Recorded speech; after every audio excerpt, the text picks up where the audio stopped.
Your package, miss. Could you please keep it inside? Sure.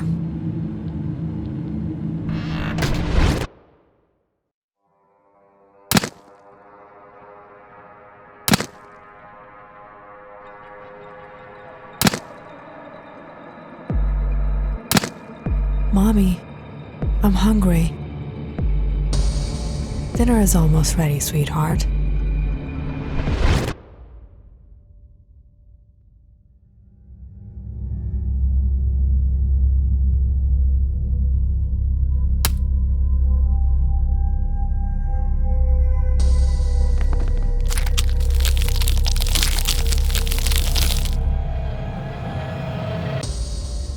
Thank you, Mommy.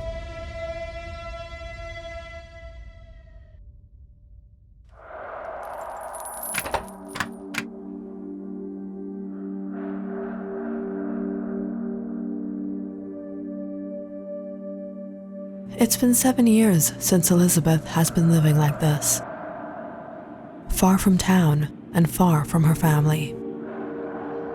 Sometimes she thinks about home. Sometimes she wonders if they think about her.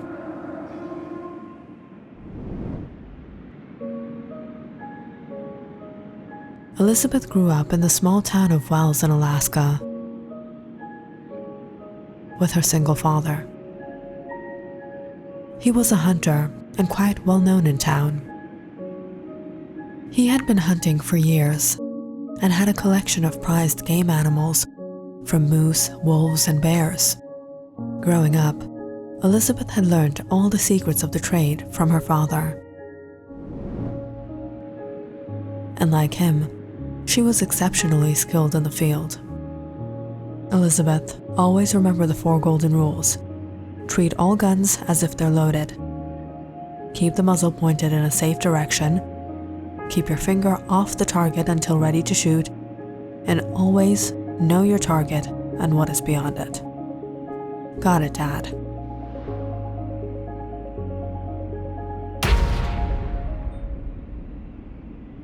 Great job.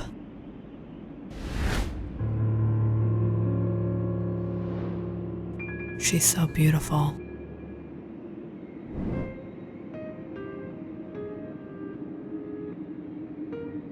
Roger, one of our men went out hunting on the north side a couple nights ago. It was a full moon. He hadn't returned and we sent some men out to search. His body was found this morning. How did it happen? It was another one of those attacks. You have to do something, Roger, or we'll all be victims.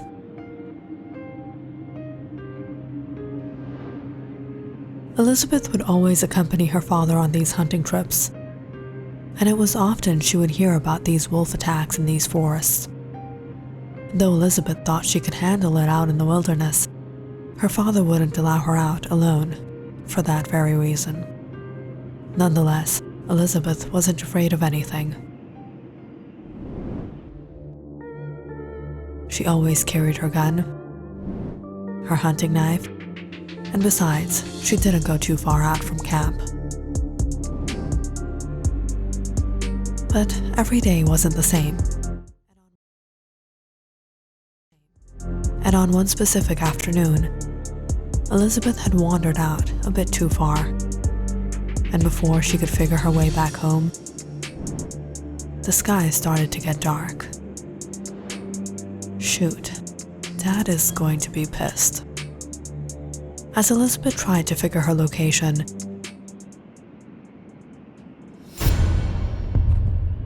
she suddenly started to hear low footsteps. Immediately alert, she took out her gun and turned around, spotting a wolf. Elizabeth stood firm, hoping she would scare off the animal. But that's when she realized it wasn't just one, but many, all surrounding her. For the first time, she felt panicked. She didn't know what to do. She might be able to shoot one, but all the others would charge at her. Frantically, Elizabeth put her finger to the trigger. But deep down inside, she was frozen. The wolves howled as they stepped closer to her. When all of a sudden, Elizabeth heard a deep voice. "Heel." At once, the wolves stood back as a man ushered them away just with his glance. He looked at Elizabeth sternly. "Do not come to this area again."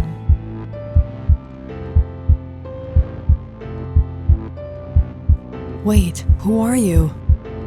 "And tell your people to stay out." "So, you're the wolf man."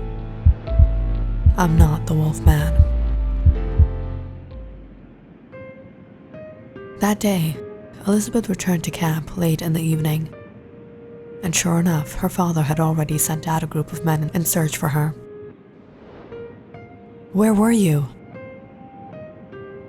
"I got a little lost." "I told you not to go far. You know what's been happening. It's dangerous out there." I know, Dad. But I'm back safe and sound, right?"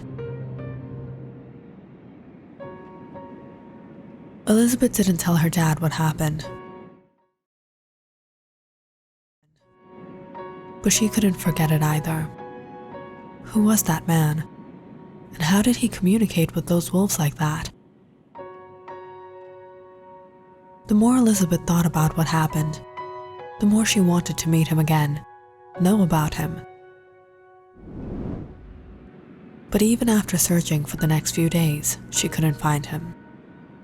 All right, if I can't find him, maybe I can bait him to find me.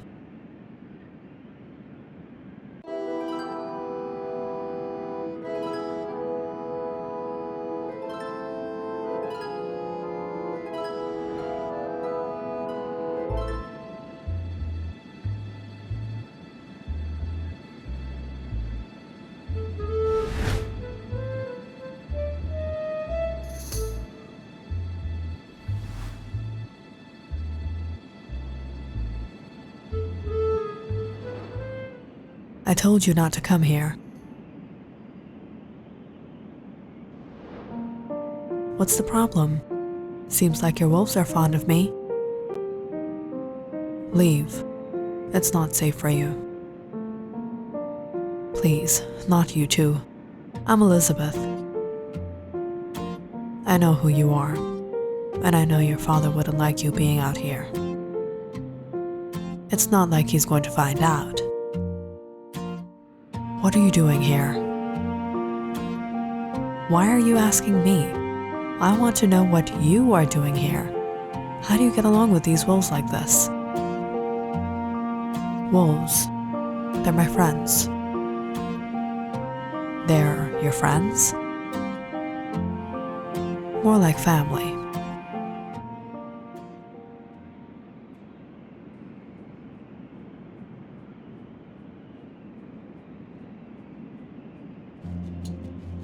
Over the next days, Elizabeth returned to the forest, where she secretly started to spy on him.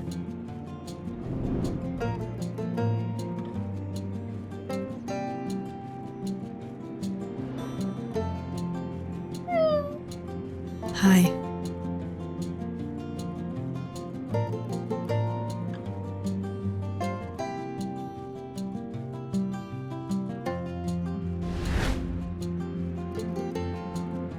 So, this is where you live? You don't know you're not supposed to go to strangers' homes? Well, if you tell me your name, we wouldn't be strangers now, would we?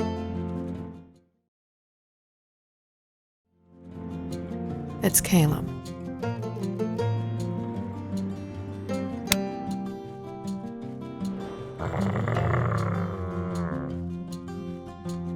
It's all right.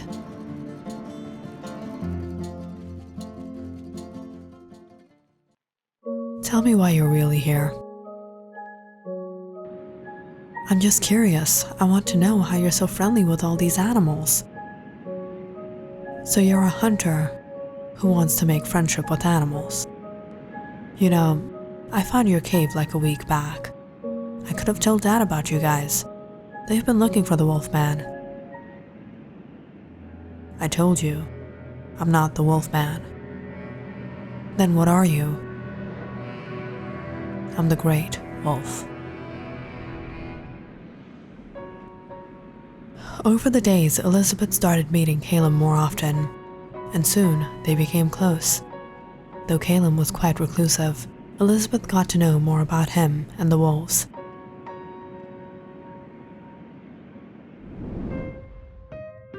There was a time when there were many animals all over North America, wolves being among them. The Appalachians were their home. But when people began ruining their habitat and hunting them down,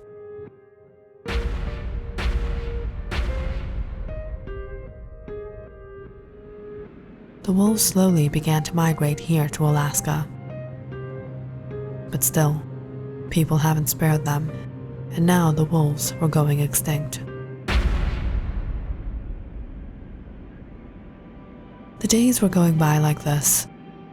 Elizabeth would spend hours out in the forest with Caleb. And with time, the two started to develop feelings for each other. I got you something. A blade? It's not just any blade, okay? It's made of obsidian. I made it myself.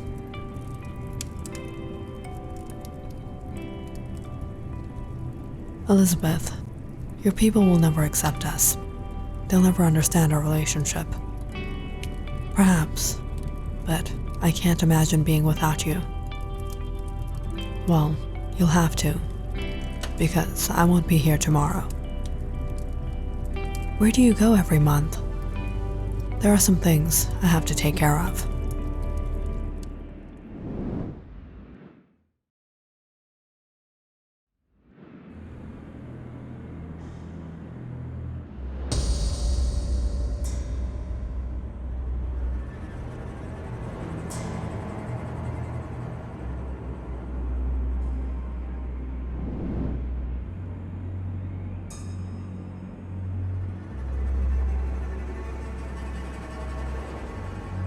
What is she doing here? Who is he?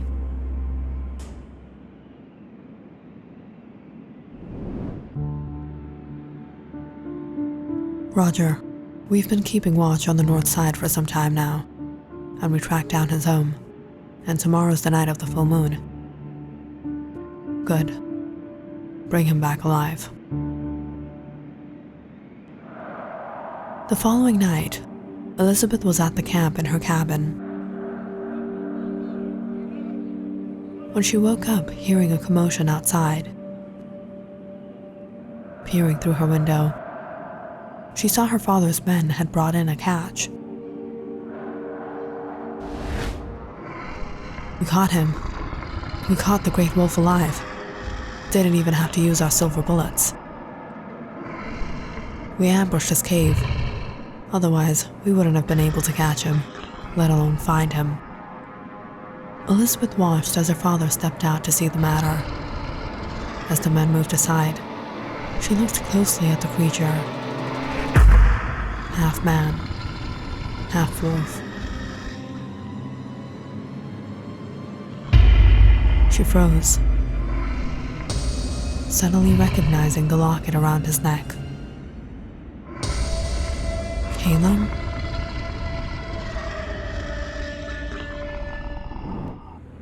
What do you want us to do with him? Finish him off tomorrow morning.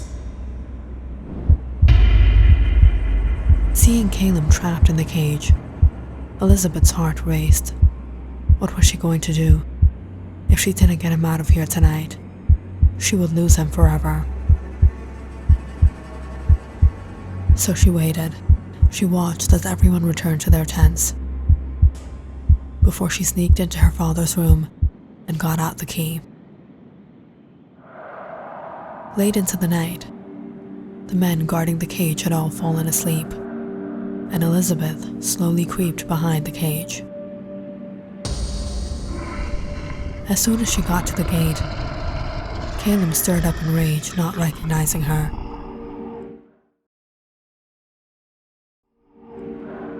Shh, it's me, Caleb. Don't worry, I'll get you out of here. Elizabeth slowly opened the lock and let Caleb out. But just as they were to escape, Elizabeth froze, hearing a voice. She turned to see her father run towards them, holding up his rifle at Caleb. "Elizabeth, get away from it!" All of a sudden, all the men picked up their rifles at Caleb, as Elizabeth stepped in front of him. "No, Dad, please. He won't harm you. He won't harm anyone. I lost your mother to beasts like him. I'm not going to lose you."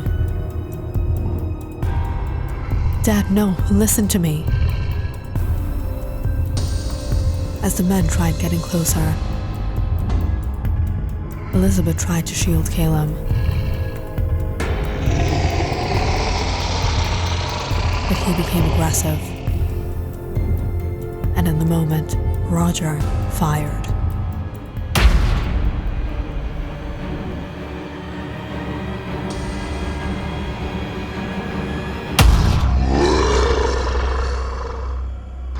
No! Elizabeth fell to the ground beside Caleb as he took his last breath. "Dad, why? Why? He didn't do anything to you." "He's not what you think. How could you be so cruel? Get him out of here." Elizabeth tried to fend off the men from Caleb, but her father grabbed hold of her and locked her in the cabin.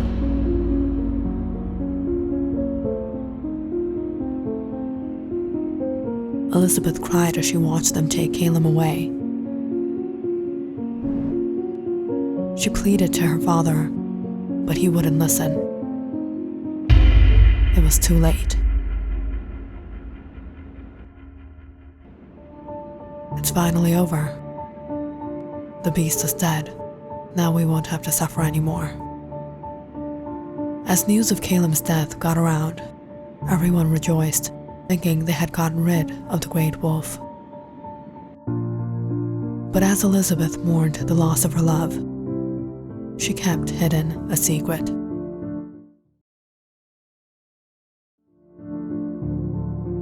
She was pregnant with Caleb's child. She knew if her father found out, he would take this life, just as he had taken Caleb away from her, but she wouldn't let that happen. So one night, Elizabeth ran away.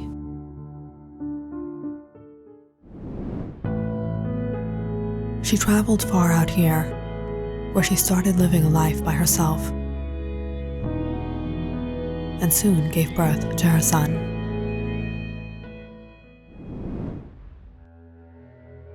Conan was different. He was no ordinary child. He possessed unnatural strength. He had excessive thirst and hunger. As a child, Elizabeth managed to suffice his needs. But as Conan grew into his toddler years, he required more, and Elizabeth didn't have a choice but to find other means. "They want us to deliver this to this house?" She began to order horse meat and had it delivered to her home every month on the full moon for Conan. And this was how they had been living for the past 7 years. The older Conan became, the more he reminded her of his father. "Why am I different, Mommy?" "You're not different, sweetheart. You're just like him. One day, you'll become the Great Wolf." Even if the world were against him, Elizabeth would protect him for as long as she lived.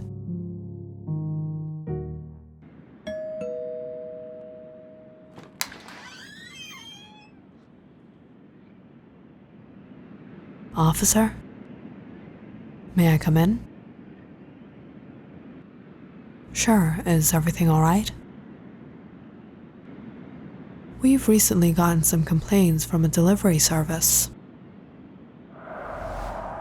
It was a strange house. When I went inside, I felt like there was a tiger in there. I heard noises, growls.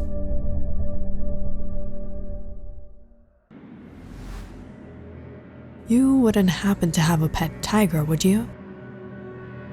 Tiger? No, officer. It's just my son and I. Going in.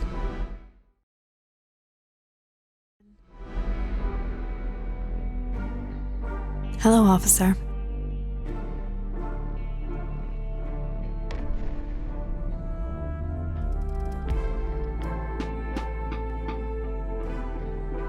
Click on the subscribe button and check out more awesome videos on our channel. And don't forget to press the bell icon because you know it's interesting.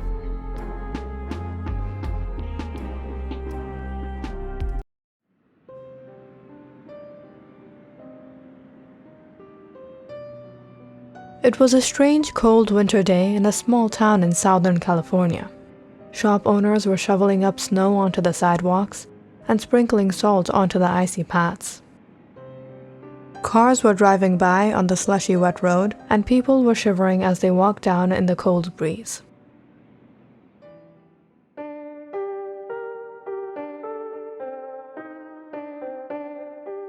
Craig had parked near a coffee shop intending to get his usual latte. He looked out onto the streets and watched all the people that were walking by. He eyed a woman walking out of the coffee shop, taking a sip from her cup. She was dressed nicely and had long braided blonde hair. Not this one.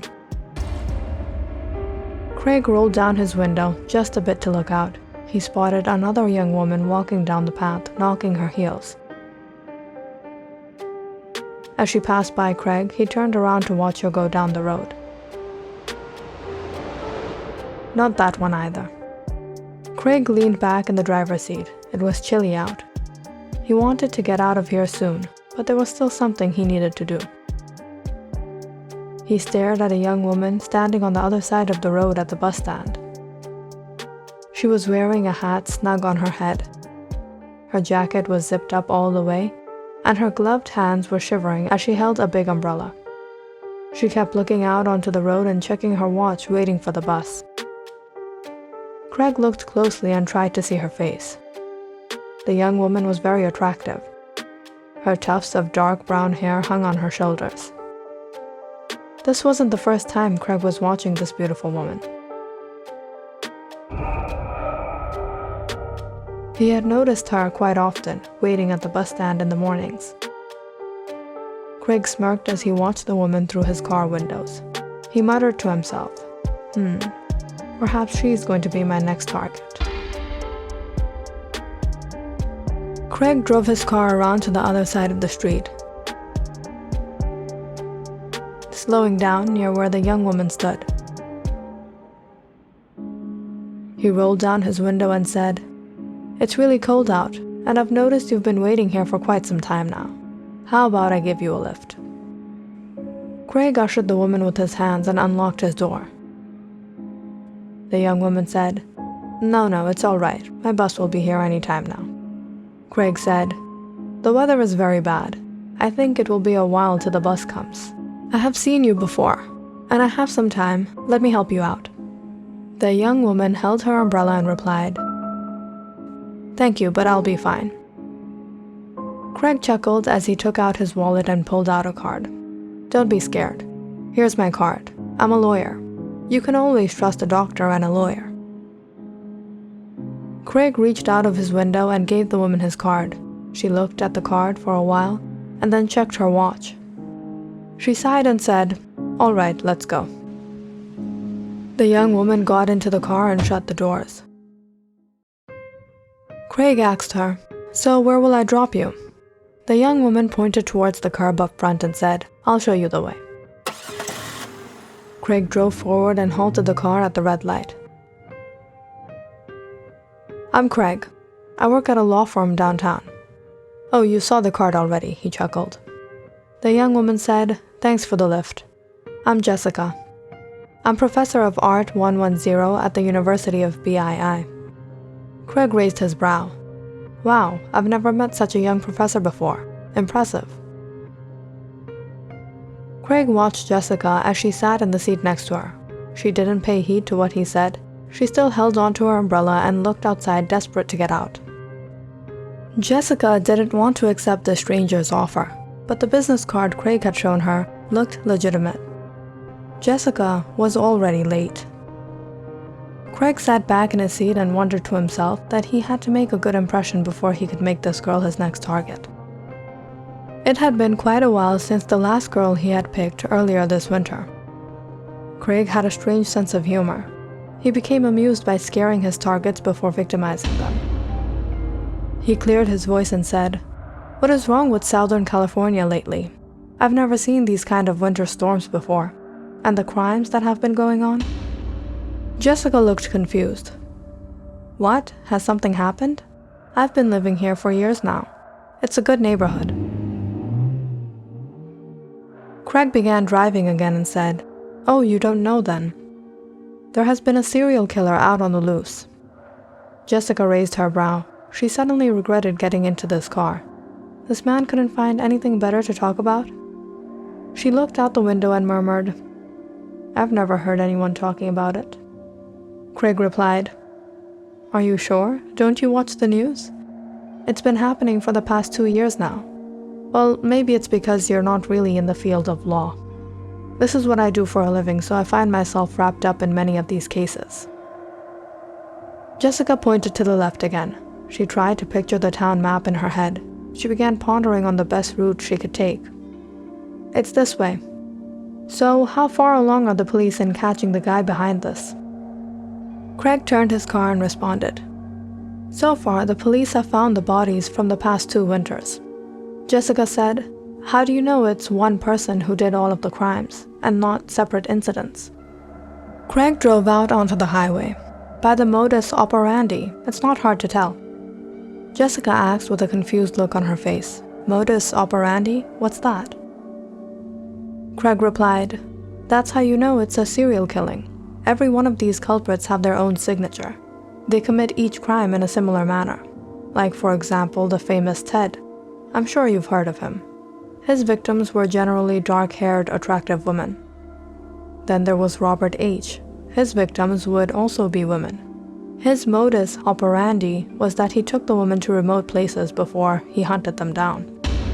And who could forget Mr. Gein's case? He was sick in his head. After his mother died, he went insane and took down women that resembled his mother. So you see, these culprits had their own modus operandi." Jessica was becoming nervous. She took a quick glance at Craig, who was staring out onto the road. She didn't feel too safe anymore. She had most of the characteristics of the victims Craig had mentioned. She started to panic and wondered how she could get out of the car as soon as she could. Jessica asked, "So what is the modus operandi of the guy in our town?" Craig continued, "The modus operandi of this guy is that he usually targets his victims in the coldest 3 months of winter, once every month. November, December, and January. His victims are later found in the trunks of cars." Jessica took a relieved breath and said, "Oh, so that means you're not the psycho guy. Looks like I'm safe." Craig shook his head. "Not really. It's almost the end of January. It's not over yet." Jessica had had it with this strange man. She began to panic. In a stern voice, she said, "Stop the car. I want to get out." Craig said, "Why? What's wrong?" Jessica demanded, "Is this even your car? Show me your license and registration." Craig slowed down the car and chuckled. Was it because of the stories? And of course this is my car. Look, it was just a silly joke. Craig took his car to the side of the empty highway road. He looked around.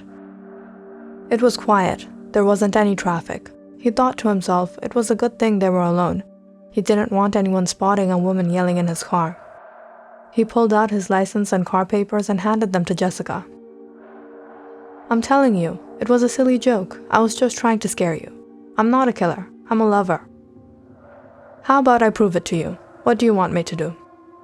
Jessica examined the license. All right, now at least I know you are who you claim to be, and that this is your car. Craig said, Great, now can we go? Jessica peered out the car window. If Craig did something to her, no one will hear her cry. She said, No, unless you show me your trunk, I will not go with you. Craig laughed out. Are you serious? Jessica looked at him sternly. Craig raised his hand and said, All right, but if I show you my trunk and there is nothing there, then what will I get in return? Jessica was becoming sick of this man. She regretted having accepted the offer and getting into his car. She had to save something that was greater than her life. She had to figure some way to fool this man and get out of the car. She smiled and said, If there's nothing in your trunk, I'll give you a surprise. When Craig started unlocking his car, Jessica finally got some relief. Perhaps this would be her chance. Jessica grabbed her bag and her umbrella and scrambled out of the car as quick as she could. The two walked around to the rear of the car. Jessica stood behind Craig as he opened his trunk. Look, nothing is there. I told you before, I'm not a killer, I'm a lover. She was relieved to find the space absolutely empty. There was nothing inside, not even a bag. Jessica held her umbrella tight. She couldn't get out of here without doing this. She struck Craig on his head. Craig fell into his car's trunk. Everything was going dark in front of his eyes, and he felt wetness trickle down his forehead. The last words he heard was Jessica speaking to him. You're wrong, lawyer. The modus operandi of this town's serial killings isn't that the victims are found in the trunks of cars. The modus operandi is that the car owners are found in their cars' trunks. And the prey are not always women. Sometimes, the perpetrators are women. Click on the subscribe button and check out more awesome videos on our channel. And don't forget to press the bell icon because you know it's interesting.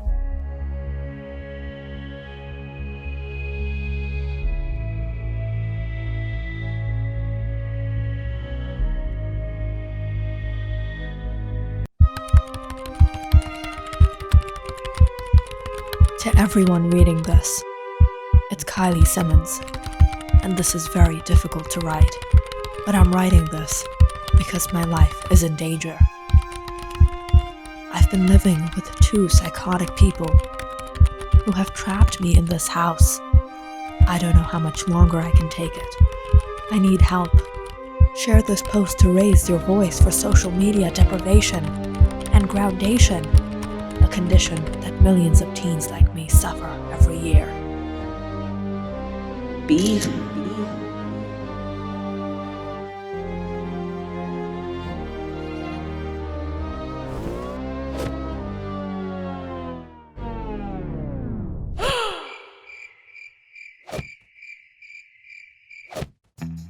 Dad, what are you doing? You can't just invade my privacy like that. What in the world have you been posting online? Give me that laptop. No, Dad. This is injustice. This is inequality.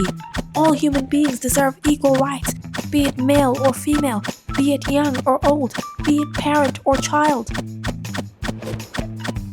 Kylie Janice Simmons, you have lost your mind.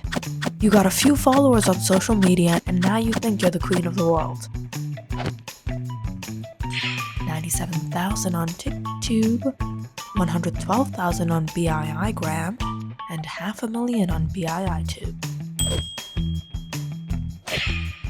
She's talking back to me. She's talking back to me.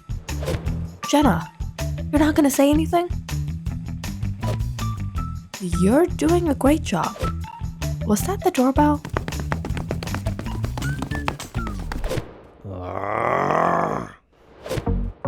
Alright, this is it.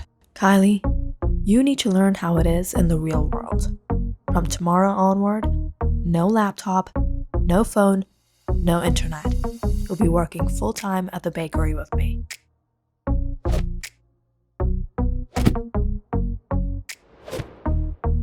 Dad! No! Not my phone! Not my phone! Now that you have a job, if you want a phone, you can buy it yourself with your hard-earned money. 6 a.m. sharp. I'm cutting your salary if you're late.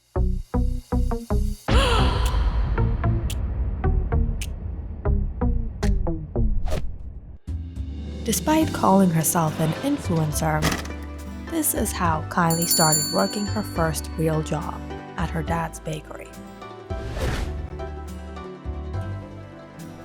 At first, it wasn't all that bad. Even though her dad forced her to work, he did give her her phone. So the chilly morning started with brewing a fresh pumpkin spice mocha, toasting a crunchy waffle, and updating her BII-gram.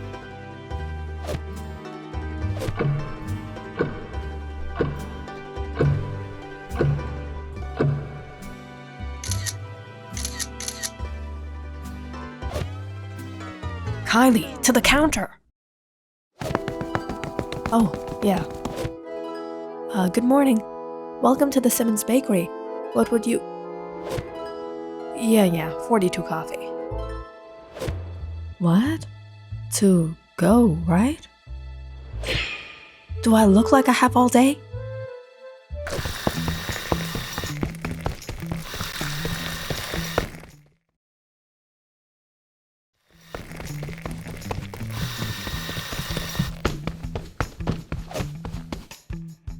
Here you go. That will be $84.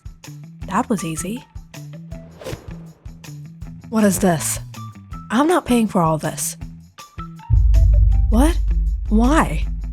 You made me make 42 cups of coffee and now you're saying you're not gonna pay? No, I didn't.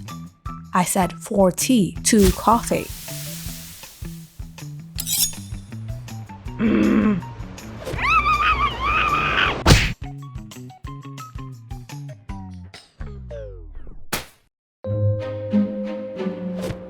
The customer is always right. It didn't take long for Kylie to realize the mornings were usually full of Karens. And with her dad always around like a hawk supervising her, no matter how much Kylie wanted to slack or sometimes grind up one of the customers like coffee, she had to keep her cool and smile.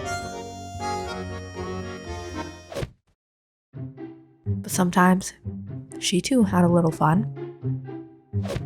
One coffee, please. Here you go. What's this? I didn't ask for tea. You said tea. Who drinks tea? I always drink coffee. Why are you being so judgmental? What's the double standards about here? You know what you are? You're... Okay, I'll take it.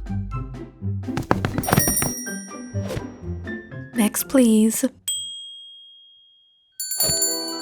Sweetheart, can I get a coffee? No. You only drink coffee on Fridays.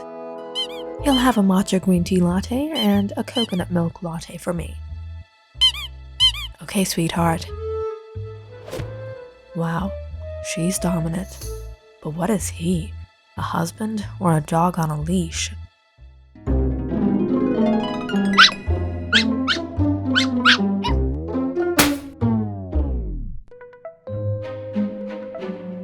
Oh, I have to take this.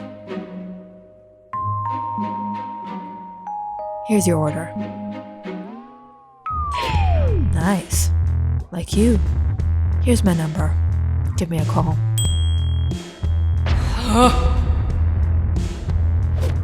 Ron, let's go. Coming, sweetheart.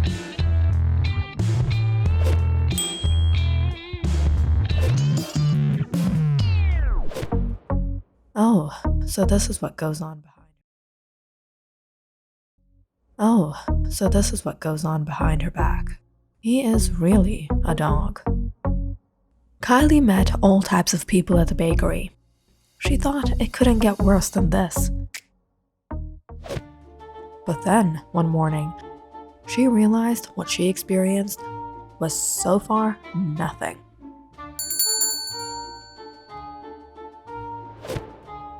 Excuse me? You did not just try to slam the door in my face. Oh, sorry, I didn't see you there. You broke my nail.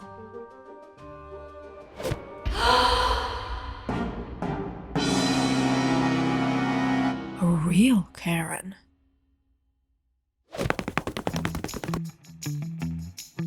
Excuse me, miss, there was a line? Haha, you see, I have a health condition. I can't wait on lines.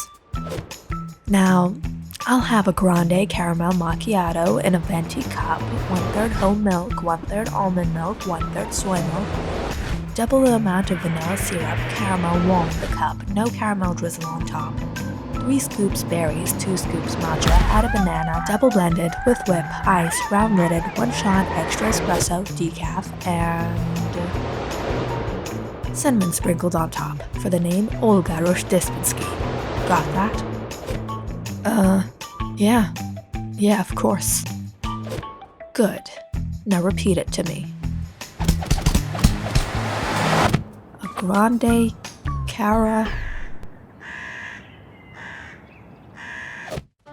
How the hell do I get this right? Alright, just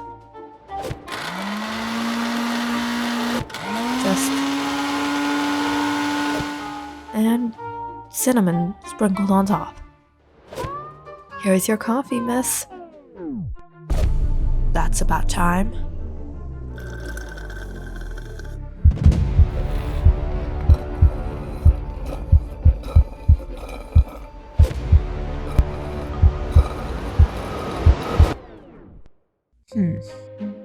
Perfect. But the color of that uniform, it's just horrible. Can't stand looking at that. I'm never coming here again. Thank you. So to sum it up, the mornings and the afternoon rush hours at the bakery were probably the worst time you could be there. But evenings were no less. What kind of milk do you have? Cow's milk, almond milk, soy milk, oat milk, hemp milk, coconut milk, rice milk?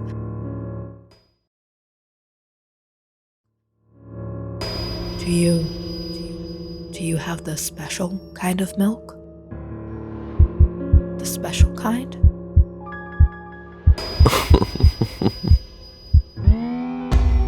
What a creep. Dad? Where's Dad? Yummy, yummy, yummy, yummy.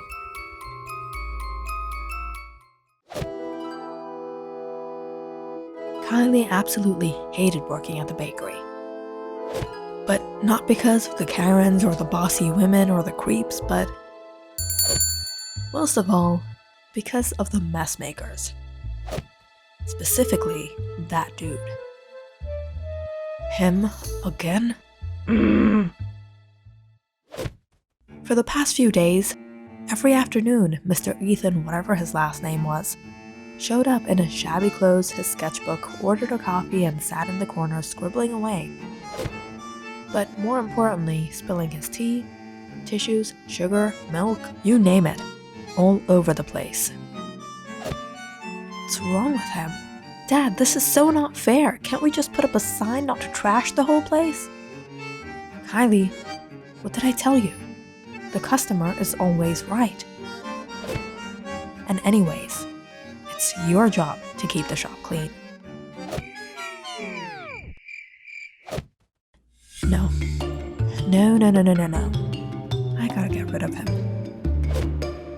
But how?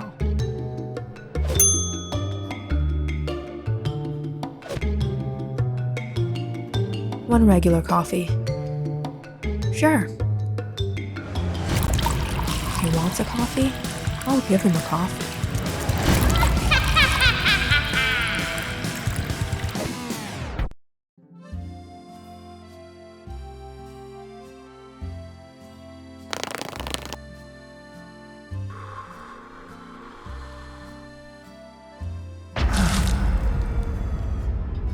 What the hell is...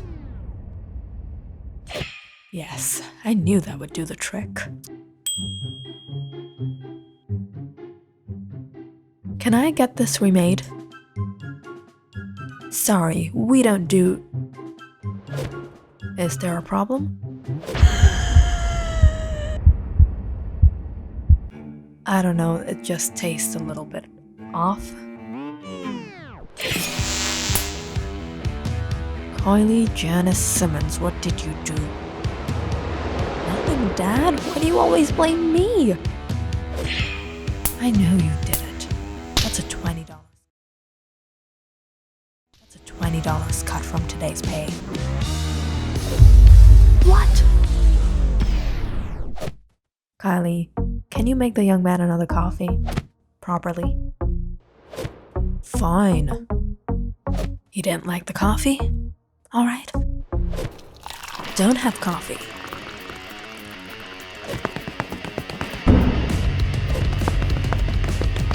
Can I have some sugar, please? Sugar, please. All right.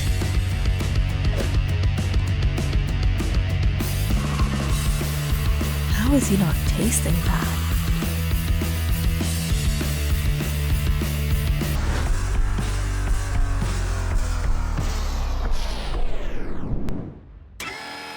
You want to compete? Fine. No sugar. Salt.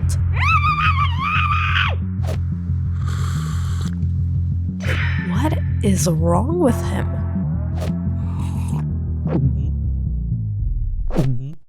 Can I just get a regular black coffee? That's it. That's it. Why didn't you tell me before? What is this?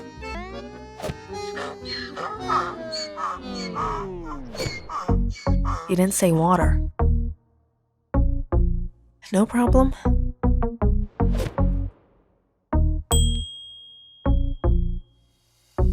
He is so weird. Thank you for the coffee. $2. I do all this for $2. This is the real world, sweetheart.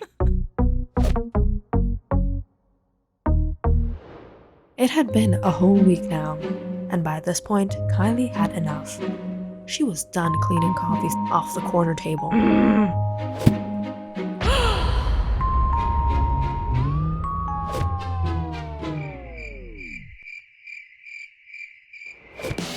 He even spilled coffee on the seat.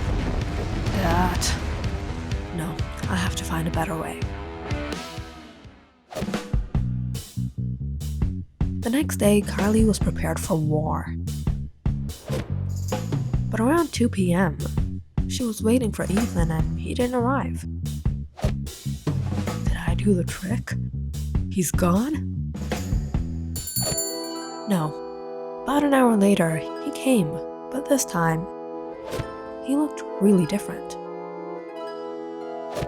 Why is he all suited up?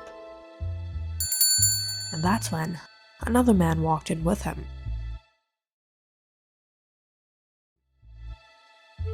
And they sat down at the table discussing.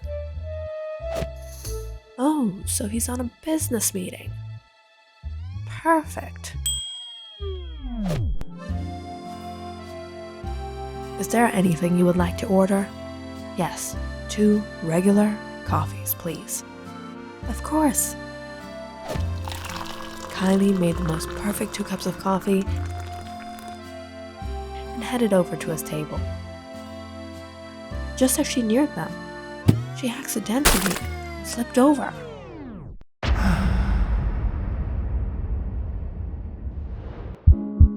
What do you think you're doing? My sketches, no! Oh, I'm so... Mr. Harrison, I apologize. I can remake all of these, just... I'm sorry.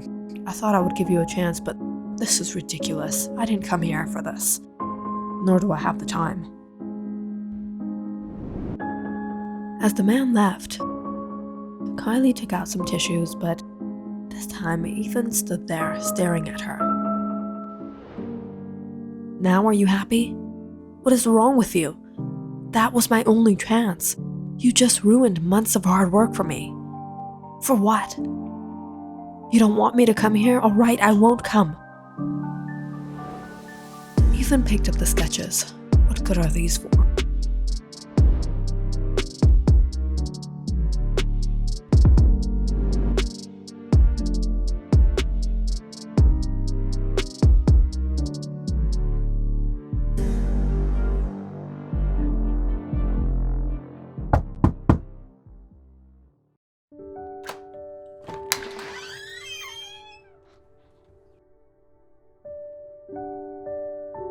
A check for $50,000? Who is this from?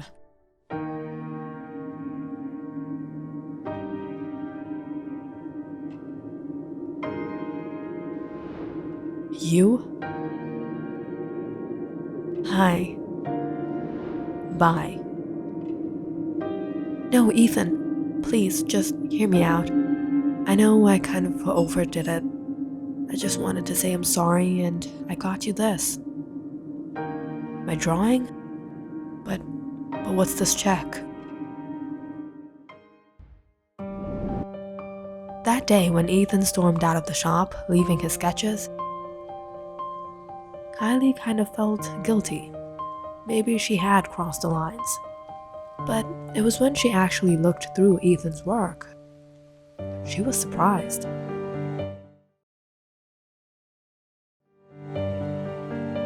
This is amazing.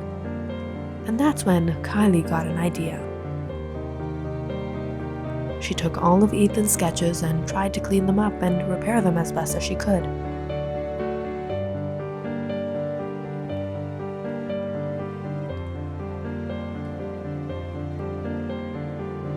And then uploaded everything onto her social media. And just as she expected, his work turned out to be a huge hit. Before long, there were big artists and businessmen contacting her for a deal from the BII gallery. I uploaded your sketches on my channel and my social media pages, and I started a fundraiser for you. That's the money I raised. Your work is actually going to premiere at the BII gallery this Friday. It's all in the letter. What? You did what? I hope that makes up for that day. Alright, it's fine. So you're coming again? To the shop? No way. But how about a real coffee? Alright, I'll make the best. No, I think I'll do that. Click on the subscribe button and check out more awesome videos on our channel. And don't forget to press the bell icon because you know it's interesting.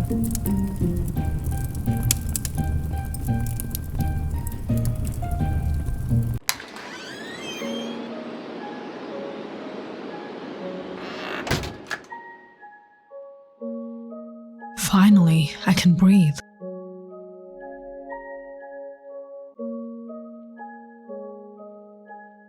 Did the company email me?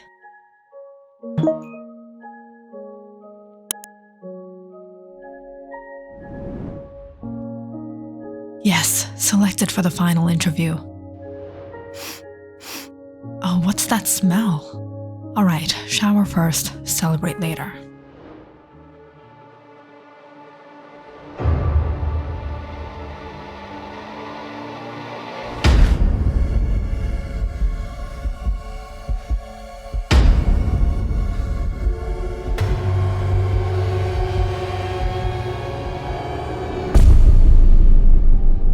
Waiting in the lobby of the BII Corp after her final job interview, Rachel anxiously tapped her heels. What was I thinking? They're gonna give the job to a college student? Suddenly hearing footsteps behind her, Rachel saw Lance, one of the executives here and also a professor of hers, on whose recommendation she even got this chance. I know, I probably didn't get the job. You did great, you're hired. What? Thank you so much. It wouldn't have been possible without you. And now that you got your own job and you're no longer my student, how about that coffee?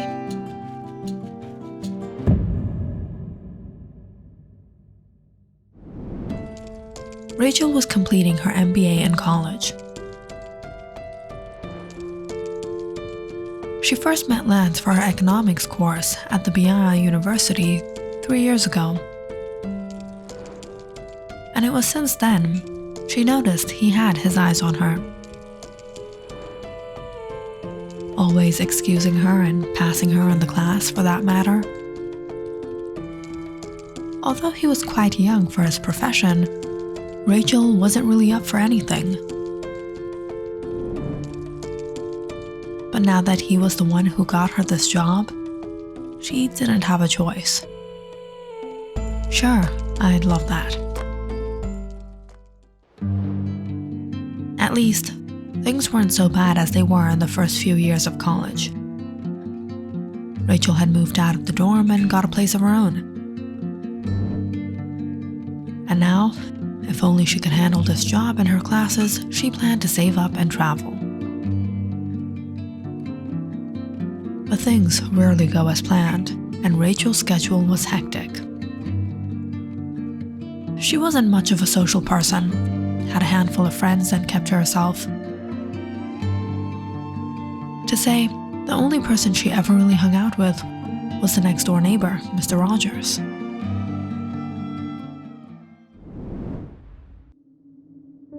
The old man lived alone, and every morning when Rachel left for work,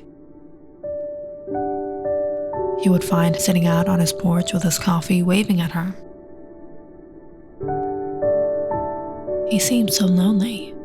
Did his wife pass away?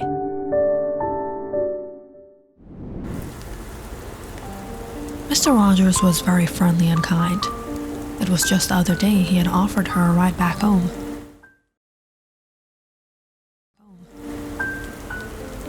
Rachel, the weather's horrible. Come, I'll drop you home. It's all right, Mr. Rogers. I'll be fine.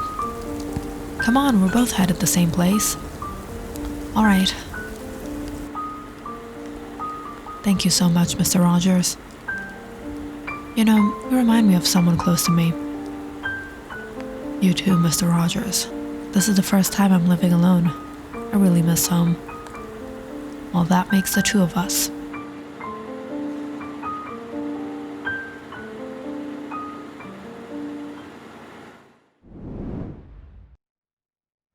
After a long day, when Rachel reached home,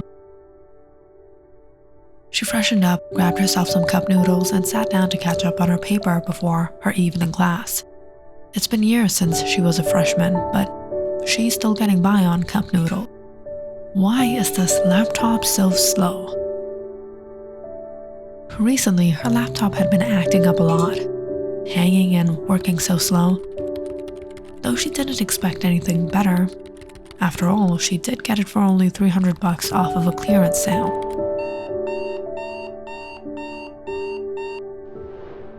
Oops, it's 5. Better start getting ready.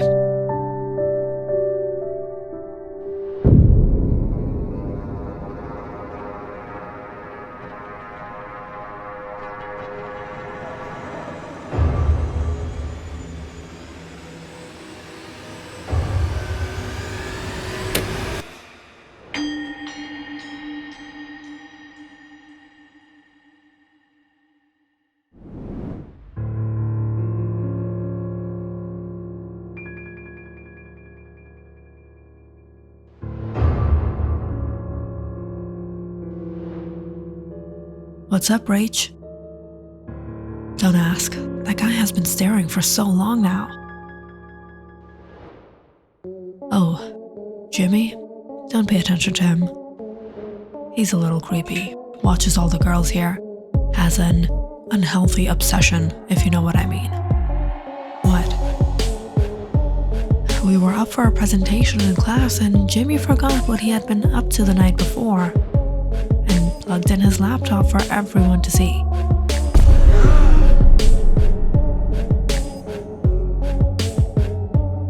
Wow, that must have been embarrassing. And ever since, he's become a creep.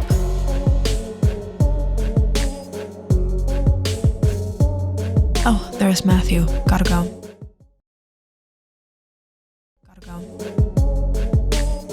As Monica went off with her boyfriend, Rachel tried to ignore Jimmy's glares and got back to work.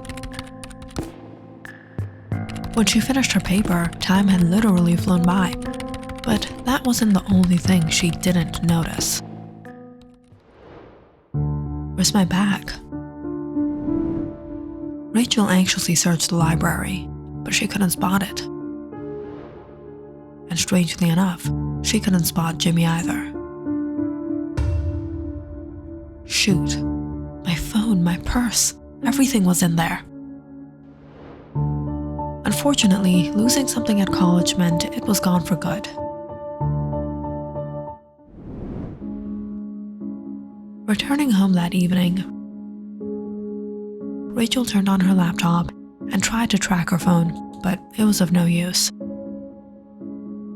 Posting a message on her BII book, she hopelessly tried getting things off her mind and started cleaning up. It was sometime around 8 that night. There was a knock on her door. Mr. Rogers, how are you? I was wondering if this is yours? Staring at her bag in Mr. Rogers' hands, Rachel was surprised. My bag? Where did you find this? Saw someone drop this off in front of the house. Thought it was a little suspicious, so I came to check. What? What did he look like? I couldn't see his face. Rachel quickly looked through her bag. Everything was just how it was. So it wasn't Jimmy? Thank you, Mr. Rogers. Would you like to come in for some coffee? Sure. Stirring up some coffee, Jennifer found Mr. Rogers checking out her records. So you listen to the Beetlebugs? Used to be a favorite back then. Oh wow, Mr. Rogers, looks like we have a lot in common. Jennifer and I used to listen to these records all the time. Jennifer, your wife? My love. She left me years ago. I'm so sorry. That evening went by chatting with Mr. Rogers. Despite the age gap, Rachel really enjoyed spending time with him. It was as if he was a friend.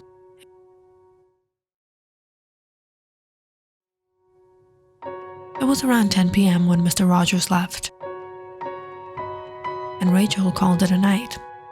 Laying in bed, she checked all her accounts on her phone. Everything seemed alright. Did it really just get lost? The next morning, as Rachel was heading out, she was surprised to find her door open. Did I not lock properly last night? Luckily, everything was still in its place, but for some reason, Rachel didn't feel as secure at home anymore. And it wasn't just at home, but outside.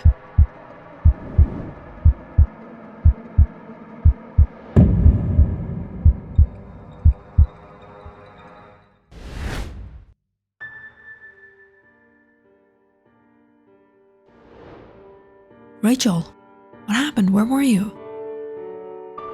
Nothing. I just thought someone was following me. I called you so many times last night. I actually lost my phone, but I found it again.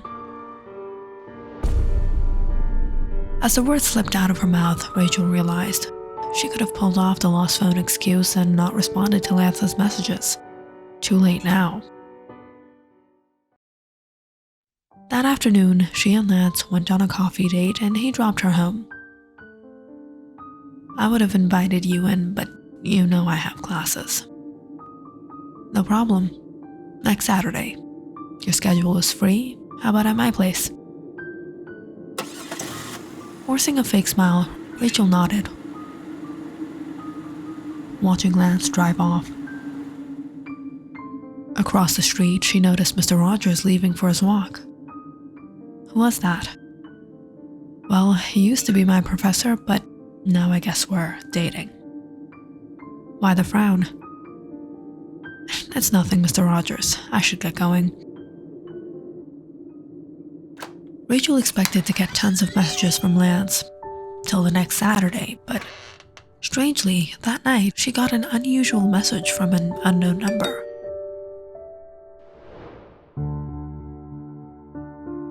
Did you get my gift? Who is this? Check your porch. Confused and curious, Rachel opened her door to find a box. There was no label, and looking around, she didn't see anyone. Bringing the box inside, she curiously opened it. But what she found only made her more anxious. Lingerie? Who could send this? Whose number is this? Suddenly getting another message, Rachel checked her phone. You look nice in that white suit of yours. You'll look better in these red. I hope you try it on. Who are you? A secret admirer. My white suit? The one I wore to work this morning? Is it someone from work? Is it Lance? Is this what he's expecting? Rachel simply blocked the number and put the gift aside, and planned to ignore everything as if it never happened. But things only got worse in the next few days. What is it? You look like you've seen a ghost. I keep feeling like someone's watching me, and between you and I, some creep has been sending me these gifts and messages. I blocked him, but he always finds another number. What gifts? You know, explicit things. Can you guess who it is? I don't know. It all started ever since I lost my phone. And I lost it here. Jimmy? What a creep. I'm not sure. It could be someone else.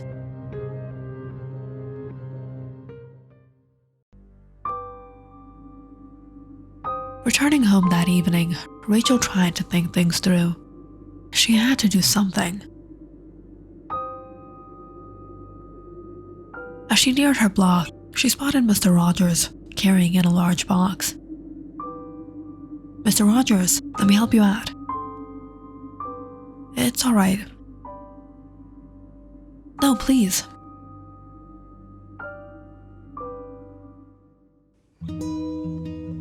Wow, what's in here? It's just a rocking chair. These delivery people, they just leave it out on the sidewalk these days. You mind if I try it out? My dad used to have one of these. Sure. As Rachel opened the box and sat down, she suddenly heard the door behind her. She turned to see Mr. Roger locking it. Mr. Roger? Why are you locking the door? I should really get going. No, you're not going anywhere. What? I can't let you go, Rachel. You can't be with anyone else. Let me. You're my Jennifer. You're mine.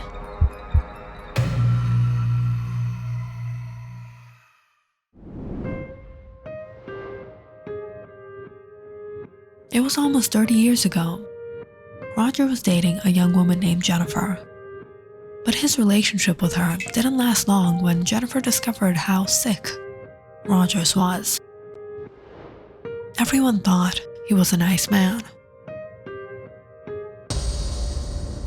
But only she knew her true face.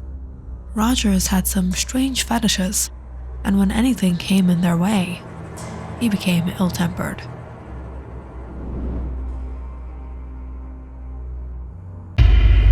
This is what he does? But it was when Jennifer tried to break things off and end the relationship. She realized exactly how psychotic Rogers could be.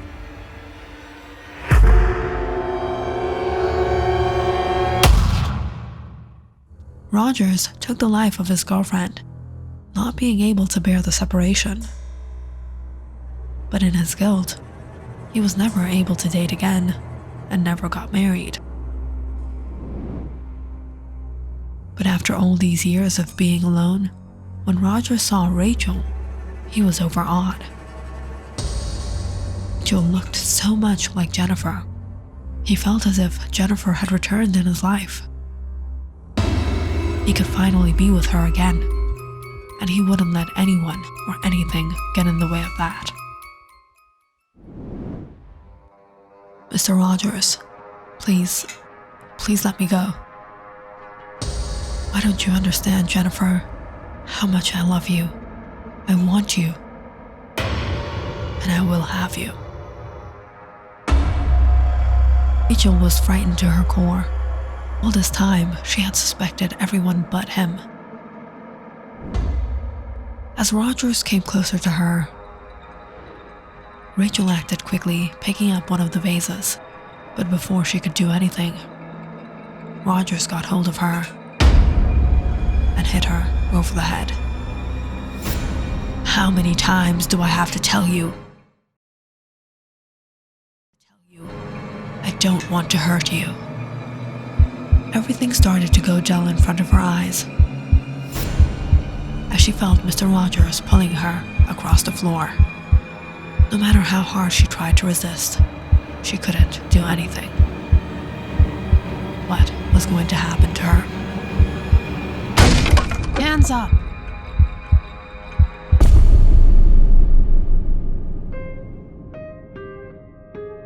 Rachel woke up feeling a horrible headache. She opened her eyes to find herself in the hospital. As she tried to get up, she saw a nurse accompanied by some police. What happened to me? How did I get here? You were attacked by your neighbor, Mr. Rogers. Who is he? A deranged man, for what I can say. He's confessed murdering his ex-girlfriend. Perhaps he was attempting to try the same with you. I trusted him so much. But how did you guys know? We received an anonymous call to the address last night. Perhaps by one of your other neighbors? Neighbors?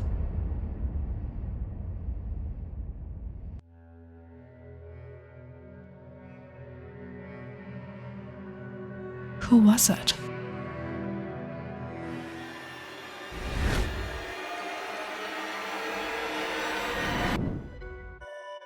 Though Mr. Rogers had gotten caught in the act, Rachel wasn't wrong in suspecting someone else had their eyes on her. Someone had indeed stolen her bag that day, and perhaps it turned out to be for the better. Jimmy did have an unhealthy obsession. He enjoyed watching women secretly, sometimes hacking into their laptops and sometimes hacking into their phones. Like he did that day.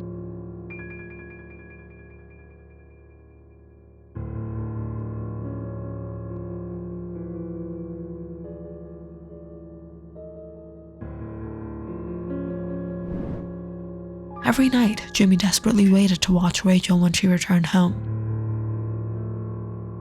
But yesterday night, when Rachel didn't come home on time,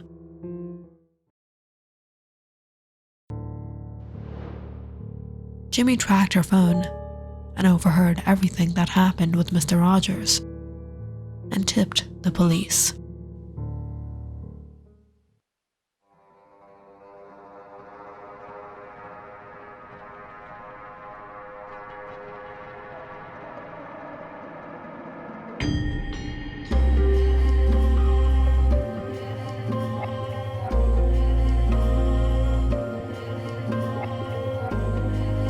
Click on the subscribe button and check out more awesome videos on our channel.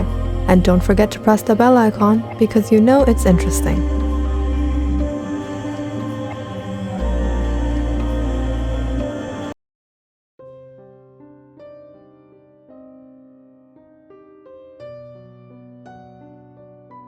Arthur Allen always spends the winter in Washington State. He spent most of his childhood there with his parents until they all moved to California. This was something he had been doing for quite a number of years now. As soon as the snow starts falling, Arthur was on the phone booking himself a cozy hotel room in Washington, in the place he grew up. But this year, Arthur was going to spend the winter vacation in his own new house. It was a few months ago last summer that Arthur got a great deal on a large property in Washington. The house was in decent condition and the lawn was spacious. There were a few neighbors nearby. They too seemed like decent people, and the overall neighborhood had a low crime rate. Arthur quickly picked up on the offer and purchased the house. This would be his vacation house where he would lodge every time he went to Washington, and now Arthur could stay a bit longer each time. When Arthur bought the house, he repaired the minor damages on his own and furnished the place with the minimum necessity for staying. So when Arthur left Sacramento, all he took with him was a few pair of clothes and a couple jackets to bear the cold. This time, Arthur decided to drive his way there. Though it would be a long 12-hour drive, this time he had no worries of where he would keep his car. This was the first time Arthur was staying at his new house.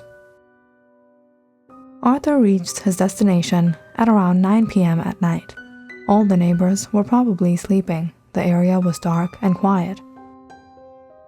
There was a single street lamp glowing at the end of the block. Arthur parked his car inside, under the shade beside his house. He was exhausted, and all he wanted to do was lay down and get some sleep. Arthur dropped all his bags in the drawing room and walked around the house. Everything was just how he left it, only now covered in a thin layer of dust. Arthur threw some logs into the fireplace and sat down beside the window. The lawn was covered in snow. It was the beginning of January, and there would be much more snow to come. From his window, he could spot his neighbor's house. The last time he was there, the real estate agent introduced him to a couple that lived there. Arthur closed his eyes as he listened to the crackling of fire. Suddenly, he heard a quick knock on the door. Arthur was startled. He peered at his wristwatch. It was nearly 10. Who could be here at this time? Arthur hurried to the door and looked through the peephole. He thought he saw a figure run across the lawn, out of sight. Arthur ran to his window to see if he could get a better look, but he didn't see anybody. After a minute, Arthur opened his door and stepped outside. Strange, he thought. Ding-dong ditch at this hour? Arthur locked his door. He had dinner and went to bed that night. The next day was great. Arthur had breakfast at the nearby ski resort, followed by an awesome ski session later that morning. The rest of the day he spent with some old buddies who gathered to visit him. By the time Arthur returned home, it was nearly 10 again. After getting freshened up, Arthur piled up logs in the fireplace. He sat down to warm up and soon dozed off in his couch.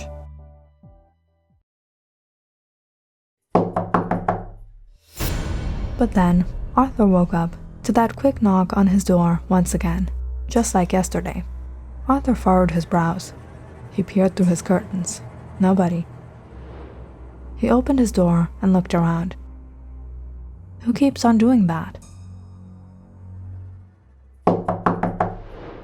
The next night was the same, but this time, as soon as Arthur heard the knock, he jumped off his chair and opened the door in seconds. But he still didn't have any luck finding out who was playing pranks on him. Arthur shook his head and stood on the porch. He looked at the snow-filled lawn. It was beautifully leveled and sparkling in the moonlight. Just then, Arthur took another glance around the lawn, furrowing his brows. There weren't any footprints in the snow. How could that be? Whoever was running away would definitely leave behind footprints. Arthur returned back home confused and a little worried. He went straight to bed after checking all the locks. In the middle of the night, however, Arthur woke up to a shattering noise in the living room. Startled, he jumped out of bed and searched for his slippers. He ran down the stairs, but right when he was about to cross the hallway, He thought he saw a figure walk behind him to one of the bedrooms. Arthur widened his eyes. Had intruders entered the home? He grabbed a flower vase from the hallway and slowly inched his way to the room. To his relief, no one was there. Arthur turned back around and took a deep breath before going to the living room. He was shocked to see his window was broken, and amidst the pieces of glass on the ground was a small stone. Someone had deliberately done this.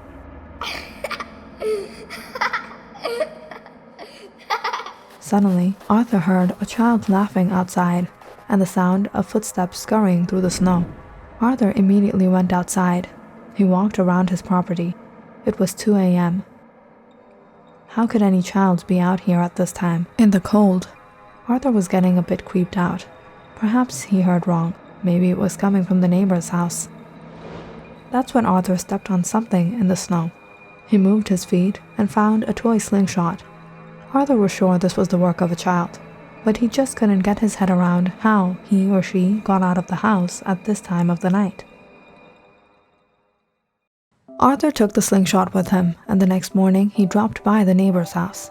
The woman, Mrs. Bentley, opened the door. Mr. Allen, right? Our new neighbor. How is everything?" "Everything's fine, Mrs. Bentley. I was just wondering if this belongs to a special someone here." Arthur showed the slingshot to Mrs. Bentley as he peered over her shoulder trying to get a glimpse of her child. She furrowed her brows and asked, "Excuse me?"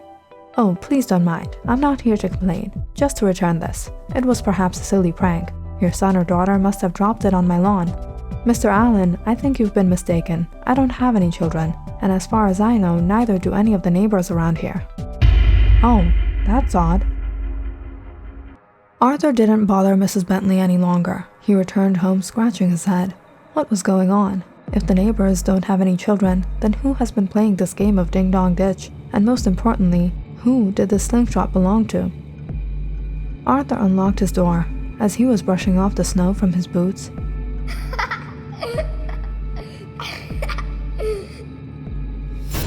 he was startled to hear that same child's laughter from inside.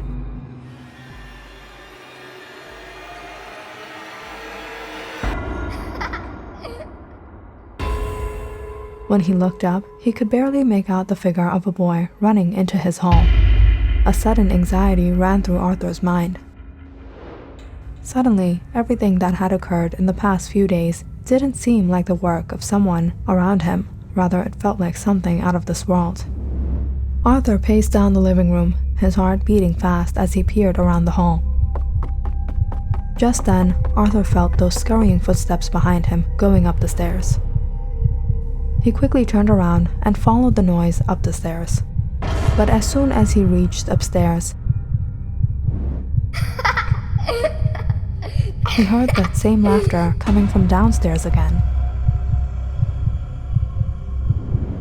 Arthur followed the sound. He started to panic. He was all alone in the house, yet it felt like the exact opposite. Suddenly, the house fell quiet, but Arthur had to get out of here. Something was wrong. He pulled out his car and headed to the ski resort to clear out his mind. But soon it came time for Arthur to return home that night, and as much as Arthur wanted to get some shut-eye, Arthur felt uneasy sleeping in the house. At around 2, Arthur was still awake. He went to the kitchen to grab a snack. Arthur went down the hall and drew his curtains. The faint light of the moon lit up the hallway just enough to make his way. Arthur patted the wall searching for the switch. Suddenly, something cold tugged on his hand.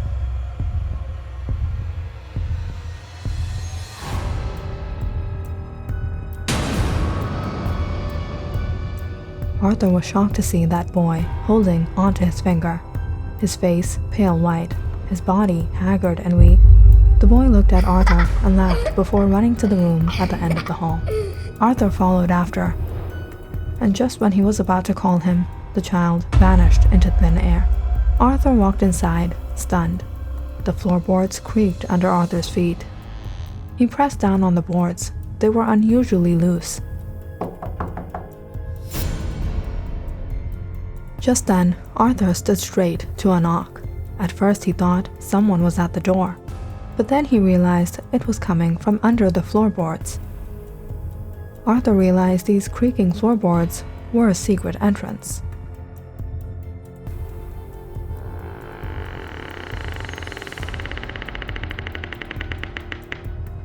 He pulled open a small door on the ground. It was dark inside. Arthur returned to get a flashlight from his room, his hands trembling as he imagined what could be in there. Arthur flicked on the lights. He saw boxes, food wrappers, and bottles scattered inside.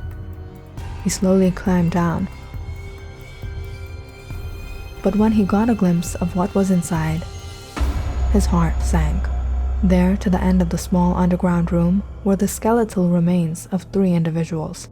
Arthur scrambled back upstairs. He called the police, who arrived in moments.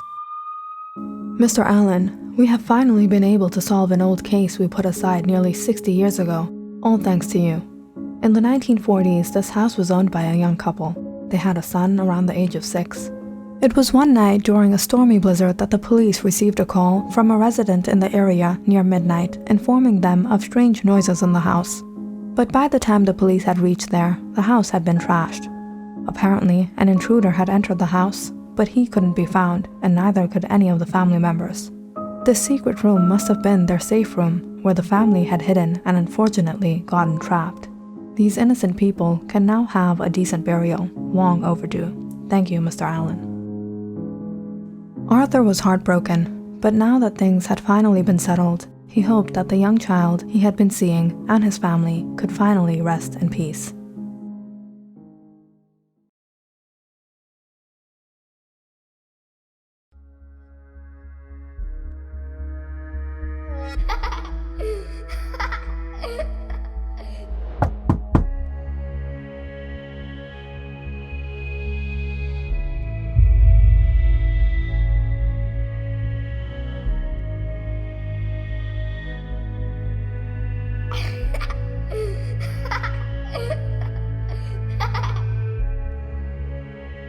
Click on the subscribe button and check out more awesome videos on our channel. And don't forget to press the bell icon because you know it's interesting.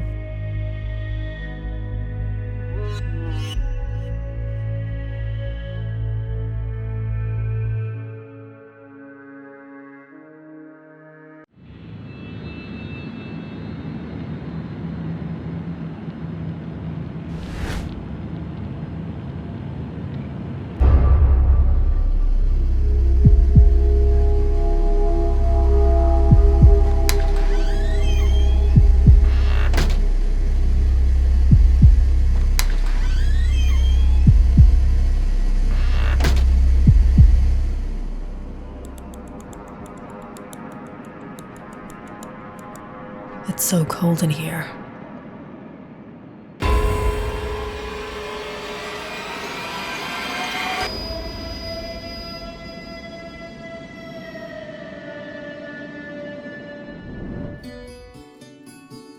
Did you get the snacks?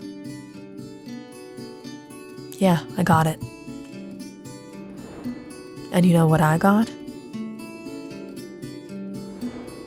You're disgusting, Matt.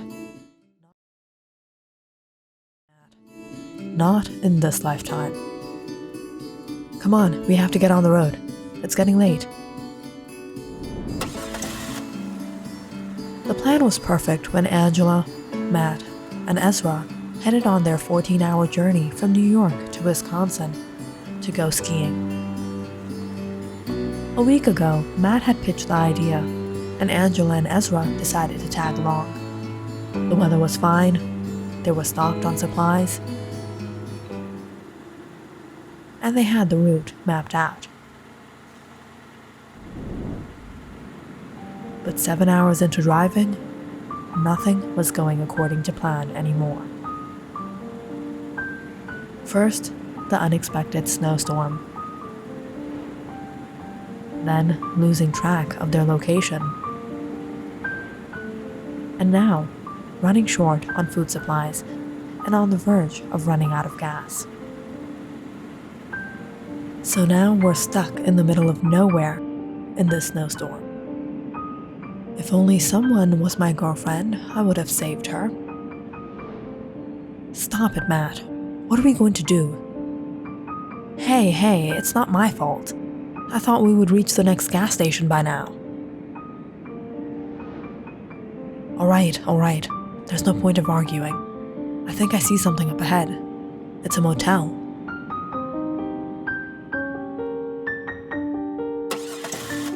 Great. Let's stay here overnight. And tomorrow morning, we'll figure something. And so, the friends drove into the parkway of what looked like a broken down, abandoned motel.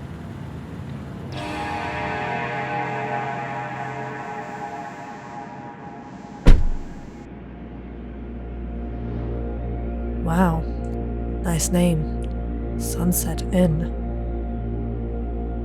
Are you sure this place is even open? We'll find out. There's the office.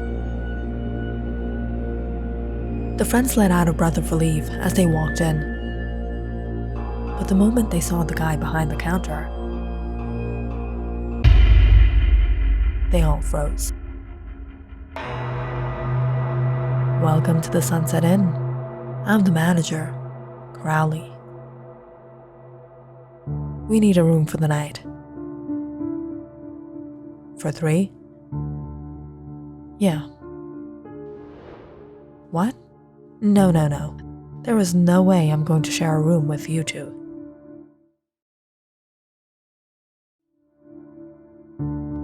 Alright, we'll take a double bed and a single bed. That'll be $70 for the double bed and $40 for the single. Just for one night? Alright, whatever.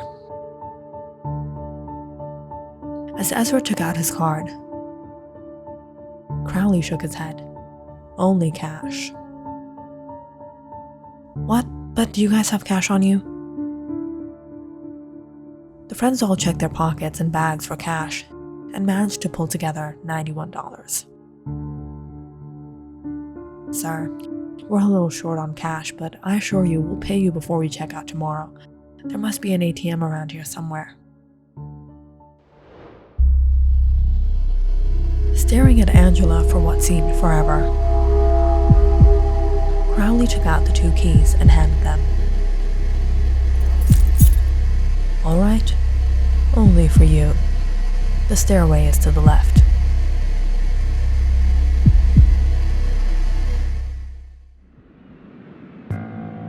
With that, the friends all headed to their rooms upstairs. Turned out, there was no other employee, and the diner downstairs was closed, so no food. Good night, you guys. As Ezra went in and Angela headed to her room, Matt caught up with her.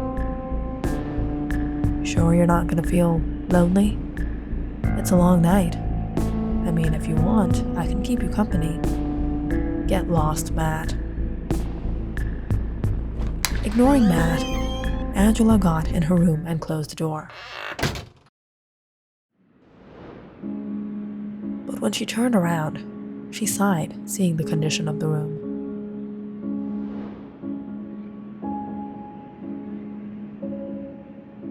As she went to put her bag on the bed, she noticed a stain on the sheets. Disgusting. The room was cold, the lights flickered, and there was a strange smell in the air. Nonetheless, Angela tried to manage. She freshened up and crouched up on a spot on the bed, but she couldn't fall asleep. Should I call the guys? No, not Matt. I need to rest. It was a while later, however. Angela got up, startled, hearing a noise to the corner of the room. What was that? She wrapped herself in the blankets, but now she definitely couldn't sleep. How am I going to pass the whole night like this?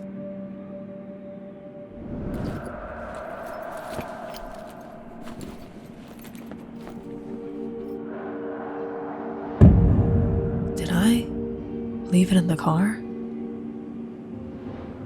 I have to find it. Remembering what she left behind in the car, Angela hurried out of bed and headed to the parking lot.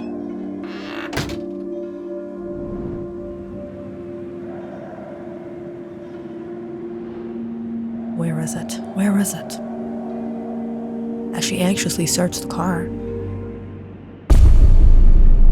she suddenly noticed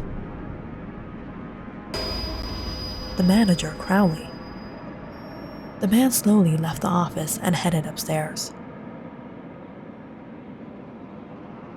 Where is he going? Softly walking down the balcony, he stopped at her room. Why is he opening the door?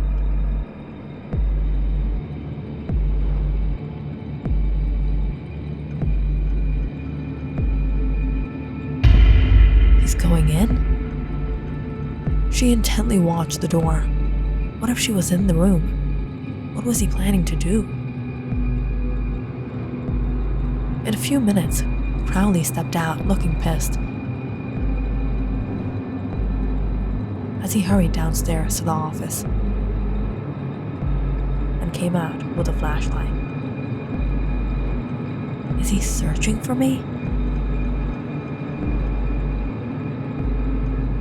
Angela tried to follow him, but she suddenly lost sight of him. Where did he go?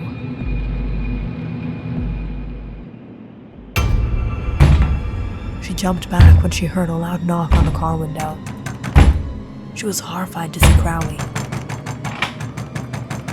Open! Open! Get away!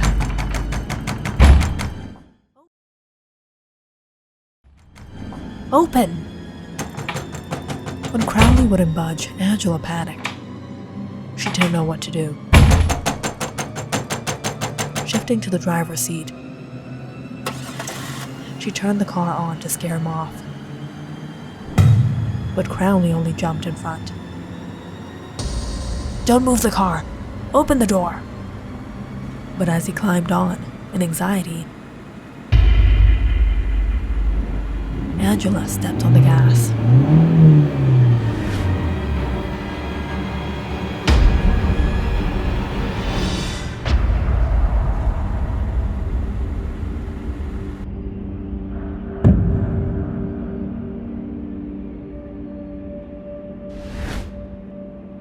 Angela, are you all right? What happened?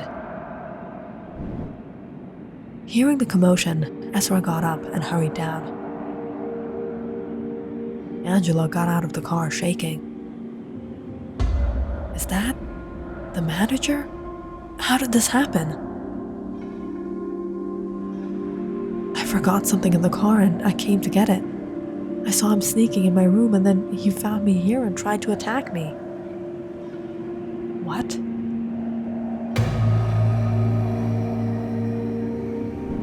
I think he's dead. What are we going to do now? Where's Matt? He's sleeping. Come on, let's go in.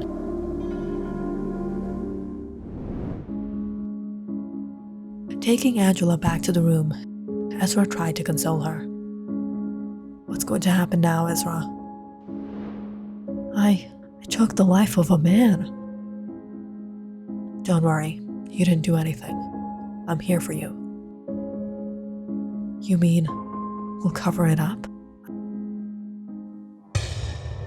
I can do anything for you, Angela. What? I'll take care of you. As Ezra came closer to her, Angela felt uncomfortable. What are you doing? Where's Matt? You don't need him. I told you. I'm here for you. I've always been there for you. Don't you get it? Don't you see how I feel for you? Don't you see how I need you? Need me? What are you talking about, Ezra? I just took the life of a man. Stop it. It's okay, Angela. No, it's not okay. And what are you trying to do? Be like Matt? Matt never had feelings for you. He just wanted to have you. But I always had feelings for you. I need you. I want you. Shocked by Ezra's aggressive approach, Angela pushed him aside. You have gone crazy. Get away from me. Running out of the room, Angela went to find Matt. Matt! But when she flung open the door and stepped inside, she was horrified by what she saw. No, Matt. Matt was dead.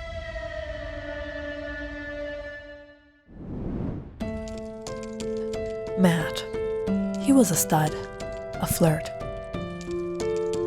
and always teased Angela. He was always open about his feelings and his attitude towards women. And though they were friends, Angela was careful to keep her distance from him. But Ezra, he was different. Angela always knew him as a shy, soft-hearted guy who couldn't even approach women. But what she didn't know was that Ezra was nothing like what he appeared. Ezra's truth was far from what he portrayed. In front of the whole world, he wore a disguise as the most civil, most decent person. But Ezra was not shy. He was not soft. And he was definitely not the gentleman that everyone thought he was. Rather, the truth was something very dark.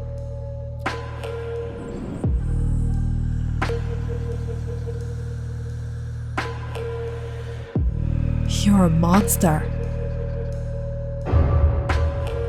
Yes, I am.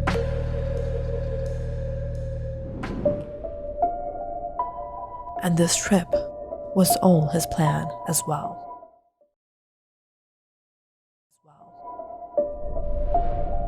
When Matt first brought up the idea, Ezra knew Angela wanted to go, but not alone with Matt.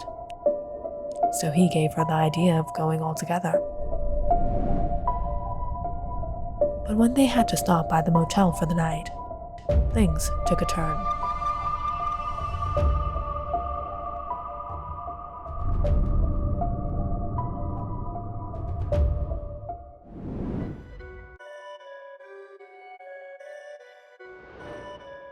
Guess what, dude? Angela wants me to stay with her.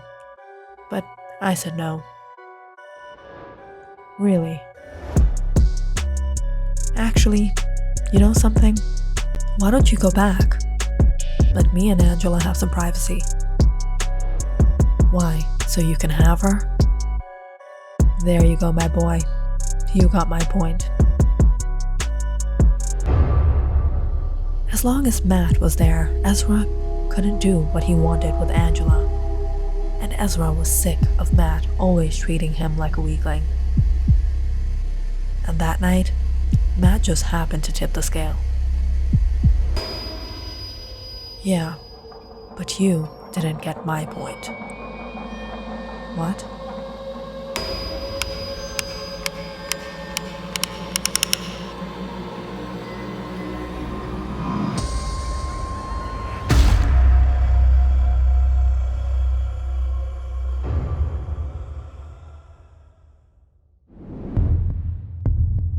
Staring at Matt's body on the floor, Angela was horrified. She ran out the room. She had to get out of there. But just then, Ezra spotted her. "Stop! Angela!" As Ezra started chasing her,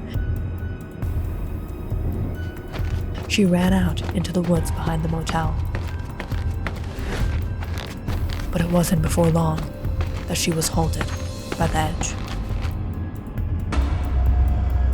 Oh no.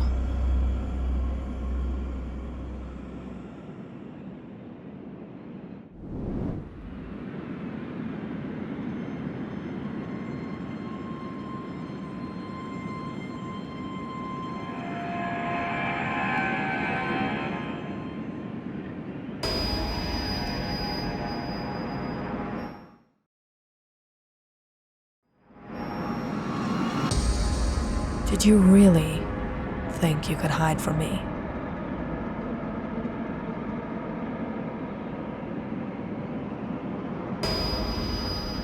All these years, I've been waiting for this day, and you think I'll let this opportunity go? I know you're smarter than that, Angela. Always taking pity on me. Oh, the nice guy. You need him for everything. For class projects, for changing the apartment, to buy you coffee. He's good enough to be your friend, but not the man in your life. But guess what? I was never the nice guy. You can run, but you can't hide from me, Angela.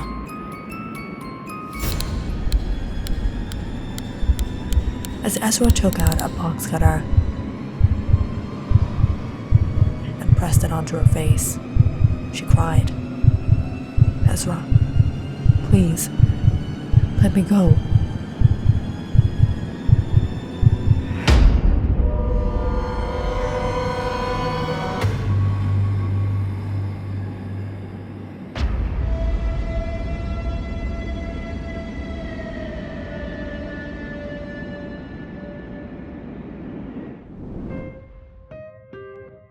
Jason Crowley. It was a year ago he bought this motel, the Sunset Inn. Rumors had it the motel was haunted and abandoned for years, and Crowley managed to get the offer for a cheap price. But he had very different plans in his mind. He installed cameras in all the rooms and the bathrooms. And whenever he had the luck of hosting beautiful women, he would watch them, record them. But that's as far as it went for Crowley.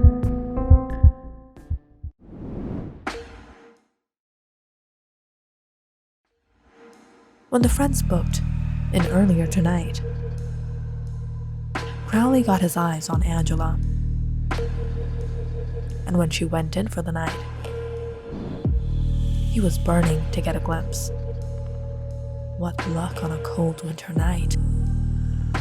But as he was watching, he suddenly realized Angela wasn't in the room or the bathroom. Thinking she was in the boys' room, he checked the cameras. But what he saw shook his core. Seeing Matt's lifeless body on the floor, Crowley was shocked.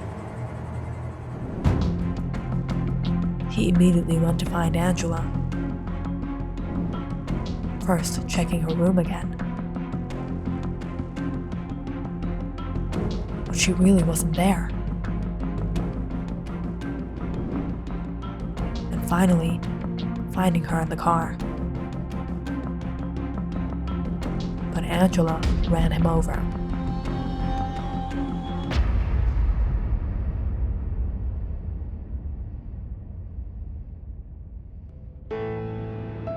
Fortunately, in the snow and cold, the ice helped stop the bleeding. And when Crowley came to his senses, he got out his shovel and followed the footprints into the woods, searching for her again.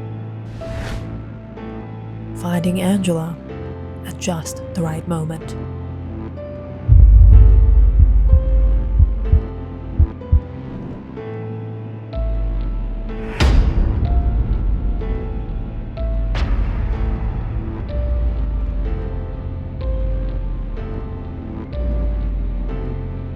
Are you all right? Come with me. I can help you. Angela looked at Crowley, frozen in fear. He's alive? Matt is dead. And now, he just killed Ezra. Can I trust him?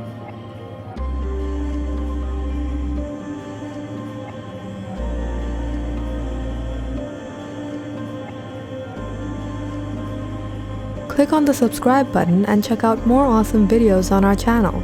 And don't forget to press the bell icon because you know it's interesting.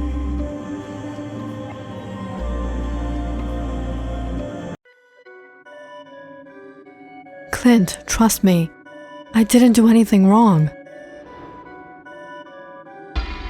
How can you say you're innocent when every evidence is against you? I don't have an explanation for that, but believe me, Clint, I have always been faithful to you. I've had enough of your lies. Get out of the house. But Clint, listen to me. Get out.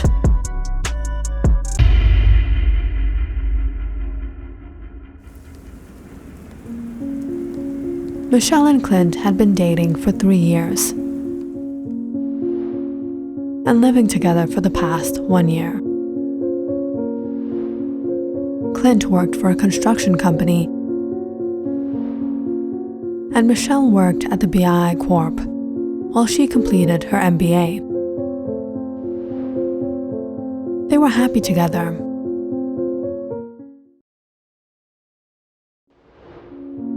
But recently, Michelle had been noticing Clint was having serious trust issues and doubting her about everything. They got into a heated argument, and tonight, after a 3-year-long relationship, they broke up. Michelle couldn't understand why Clint was so suspicious of her, and now, having left the house in the middle of the night, while it snowed heavily in this tremendous cold, she didn't know what to do. Without much choice, Michelle booked into a hotel. She would have to stay here till she found a place. She asked a few friends to help her find an apartment, but no one called her back. But 2 days later, one of her colleagues came to speak to her. Hi, I'm Claire. You're Michelle, right? Yeah, hi. I heard you were looking for a place. My roommate will temporarily be out of town for a couple months. If you want, you can lodge in until he returns. Yeah, a couple of months would be great. Thank you so much. No problem.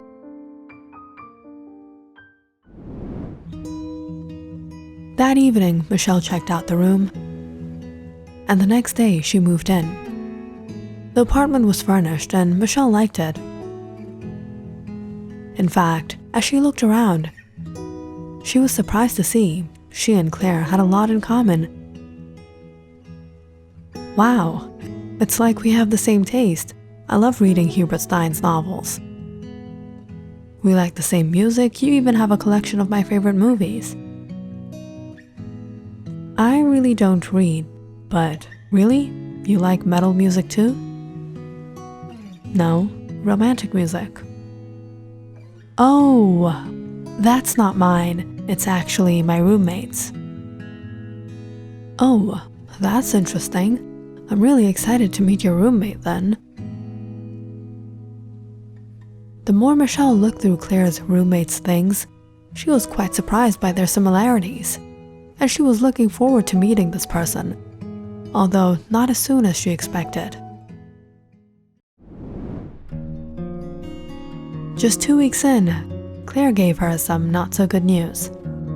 Michelle, my roommate called. He's coming back early. What? How am I gonna find a new place so quickly?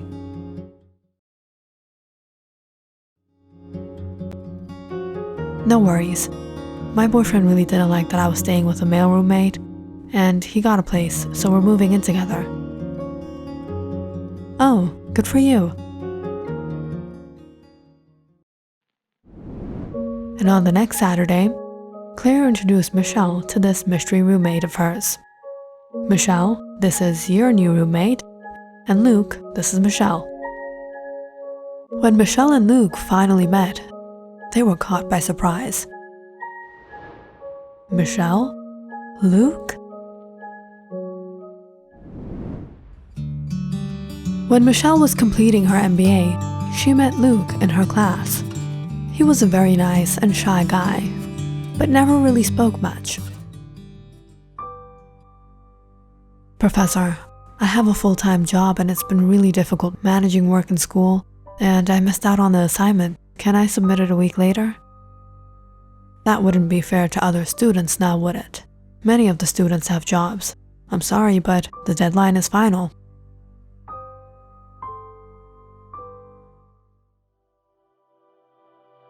"Hey, I already submitted my paper. If you want, I can help you out."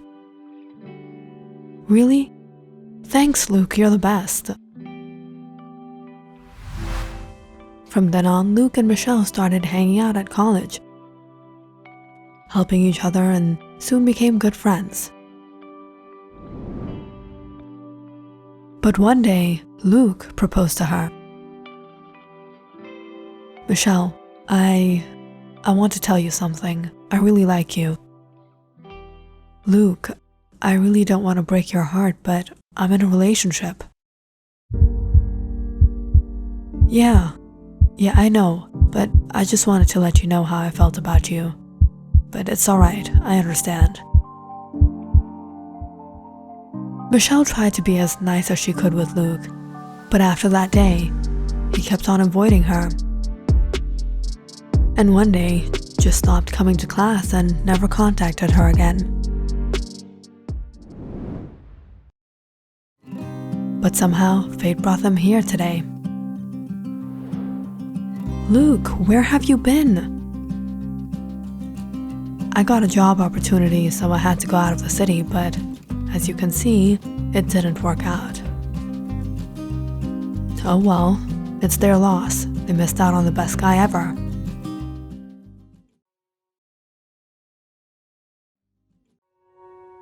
And so, Michelle and Luke started living together. And over the days, she got to know him better and realized how kind and caring and understanding he was.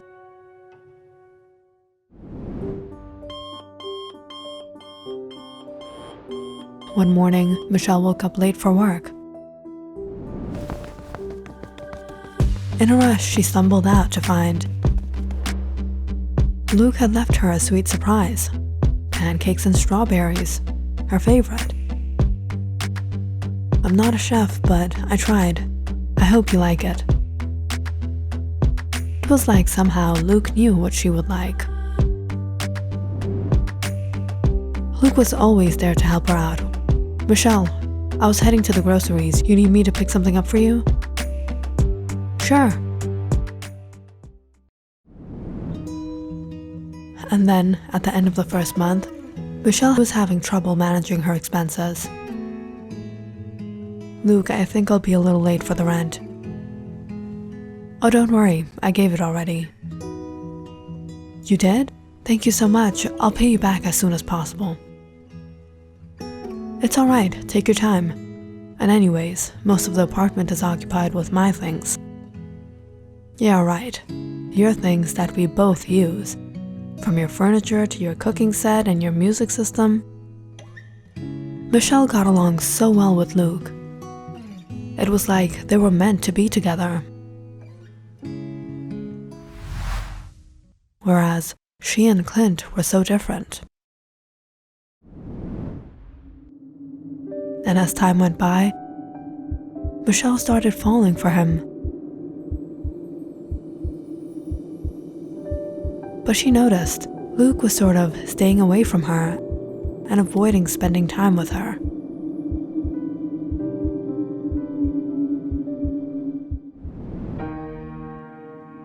"Luke, can we talk?"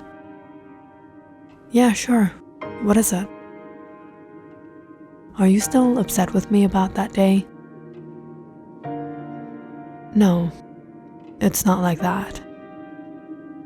I embarrassed myself. No, you didn't embarrass yourself. It was my fault.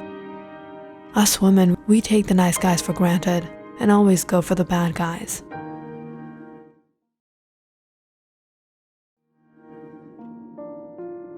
Really? Why didn't you tell me before? I can be a bad guy. Yeah, right. Well, I can try.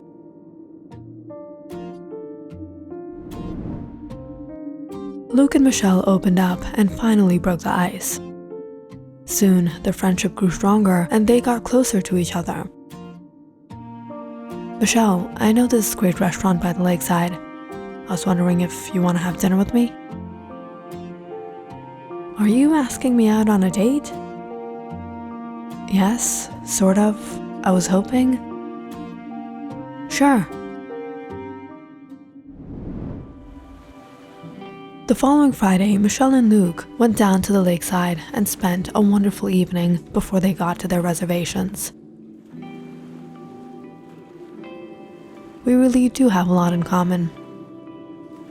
Sure, but I hope you weren't thinking I'll go to your place or invite you to my place on the first date.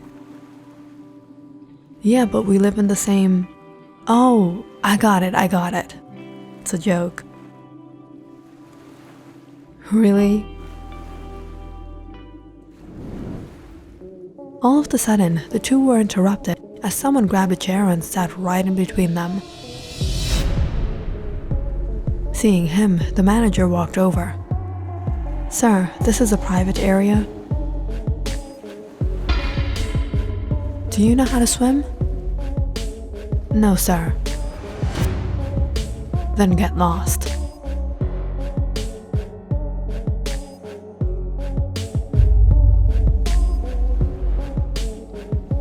Okay, sir. Clint, what are you doing here? Why? You thought you would cheat on me with your colleague and I won't do anything about it? If you still think I cheated on you with my colleague, then you never knew me at all. I can't believe you're still keeping up the act. Clint looked at Luke. Come on, tell her, buddy. Luke, you know Clint? Yeah, we're buddies.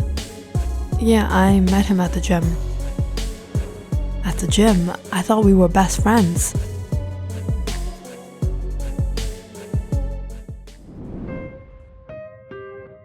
A couple months back,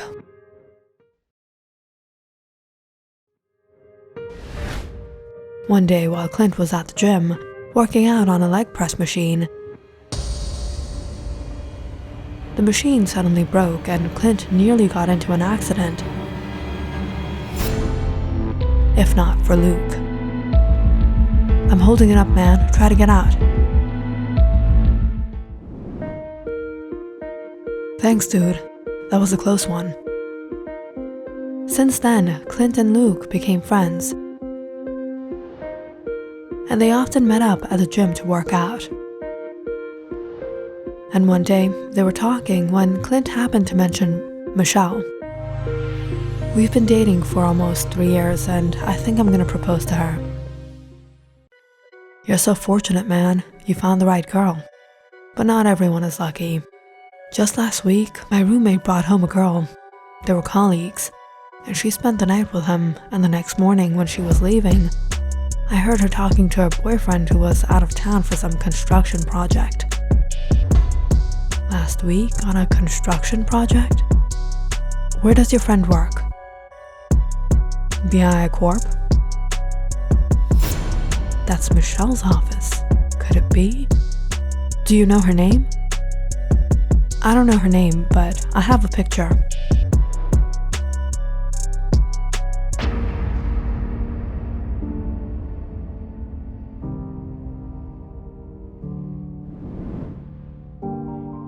When Clint saw the picture of Michelle with another guy, he felt so shattered he couldn't take the betrayal and confronted Michelle about it.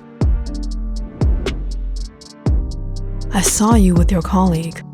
How long has this been going on? What? Clint, he works with me, but I never went to his apartment. There are pictures of you with him. Clint, trust me. I didn't do anything wrong.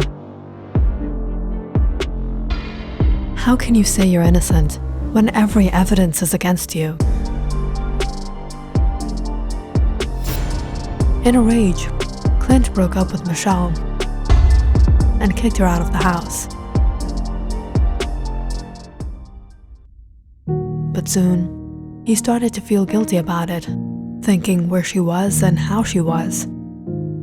So he tried contacting her office and found out she was living with her colleague Claire. He got the address and decided to meet Michelle. But that day, he saw Michelle and Luke together. What is going on? How could Luke be with her when he was the one who exposed her to me? Clint realized something was up, and he needed answers. Apparently, Michelle's colleague, Claire, had moved out.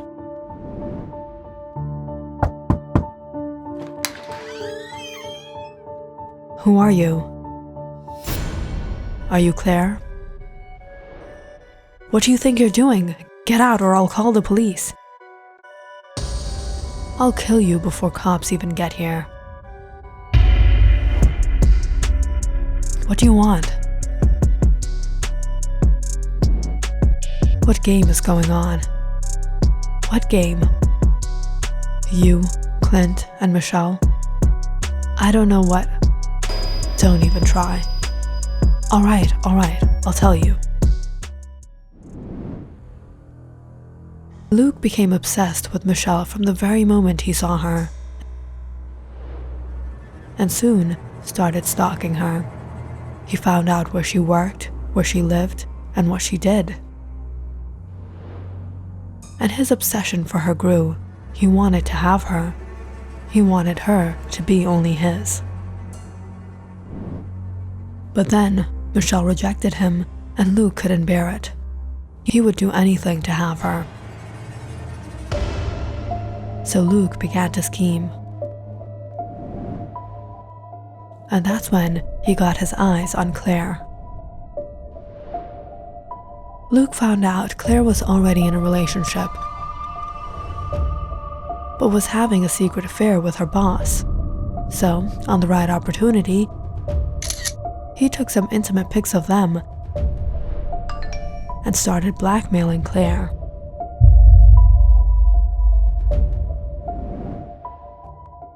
What do you want from me? You will spread rumors around the office that Michelle and Robert are dating, and I want pictures of them together. Claire did as she was told, and Luke got his hands on the pictures. Next was to get them to Clint. Luke found out the gym where Clint went, and that day he tampered with the leg press machine and came to the rescue to win Clint's friendship.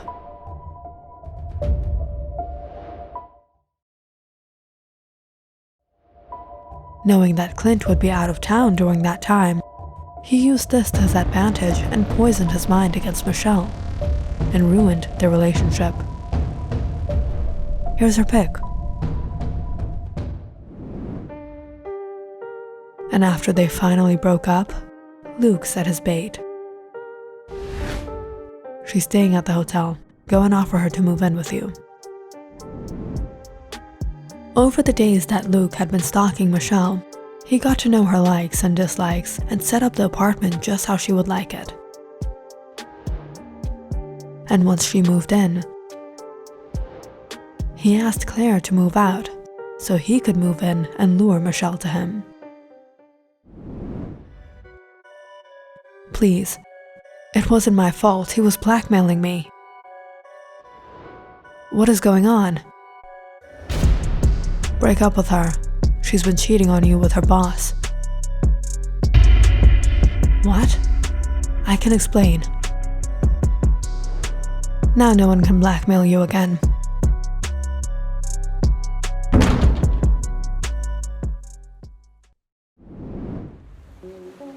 You can ask Claire. I don't think she has a reason to lie anymore. After hearing everything, Michelle was shocked. Luke, is this true? No, Michelle, he's obviously lying. He's jealous of us. He wants to break us up. Clint got up and held Luke by the collar. You think I'm jealous of you? I hope you know how to swim. No!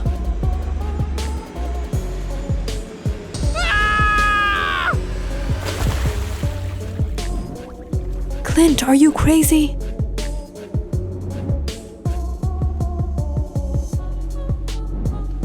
Oh, look at that. He knows how to swim. You know what?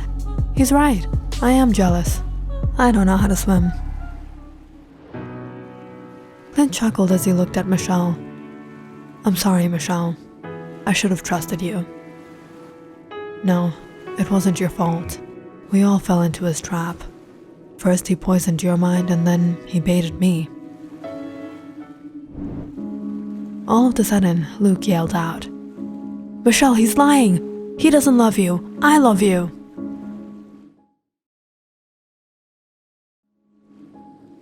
No, Luke. You never had feelings for me. Two people were in love, and even if they weren't perfect for each other, they were trying to make it work, but you broke them apart. This wasn't true love. It was your obsession. No, Michelle, no!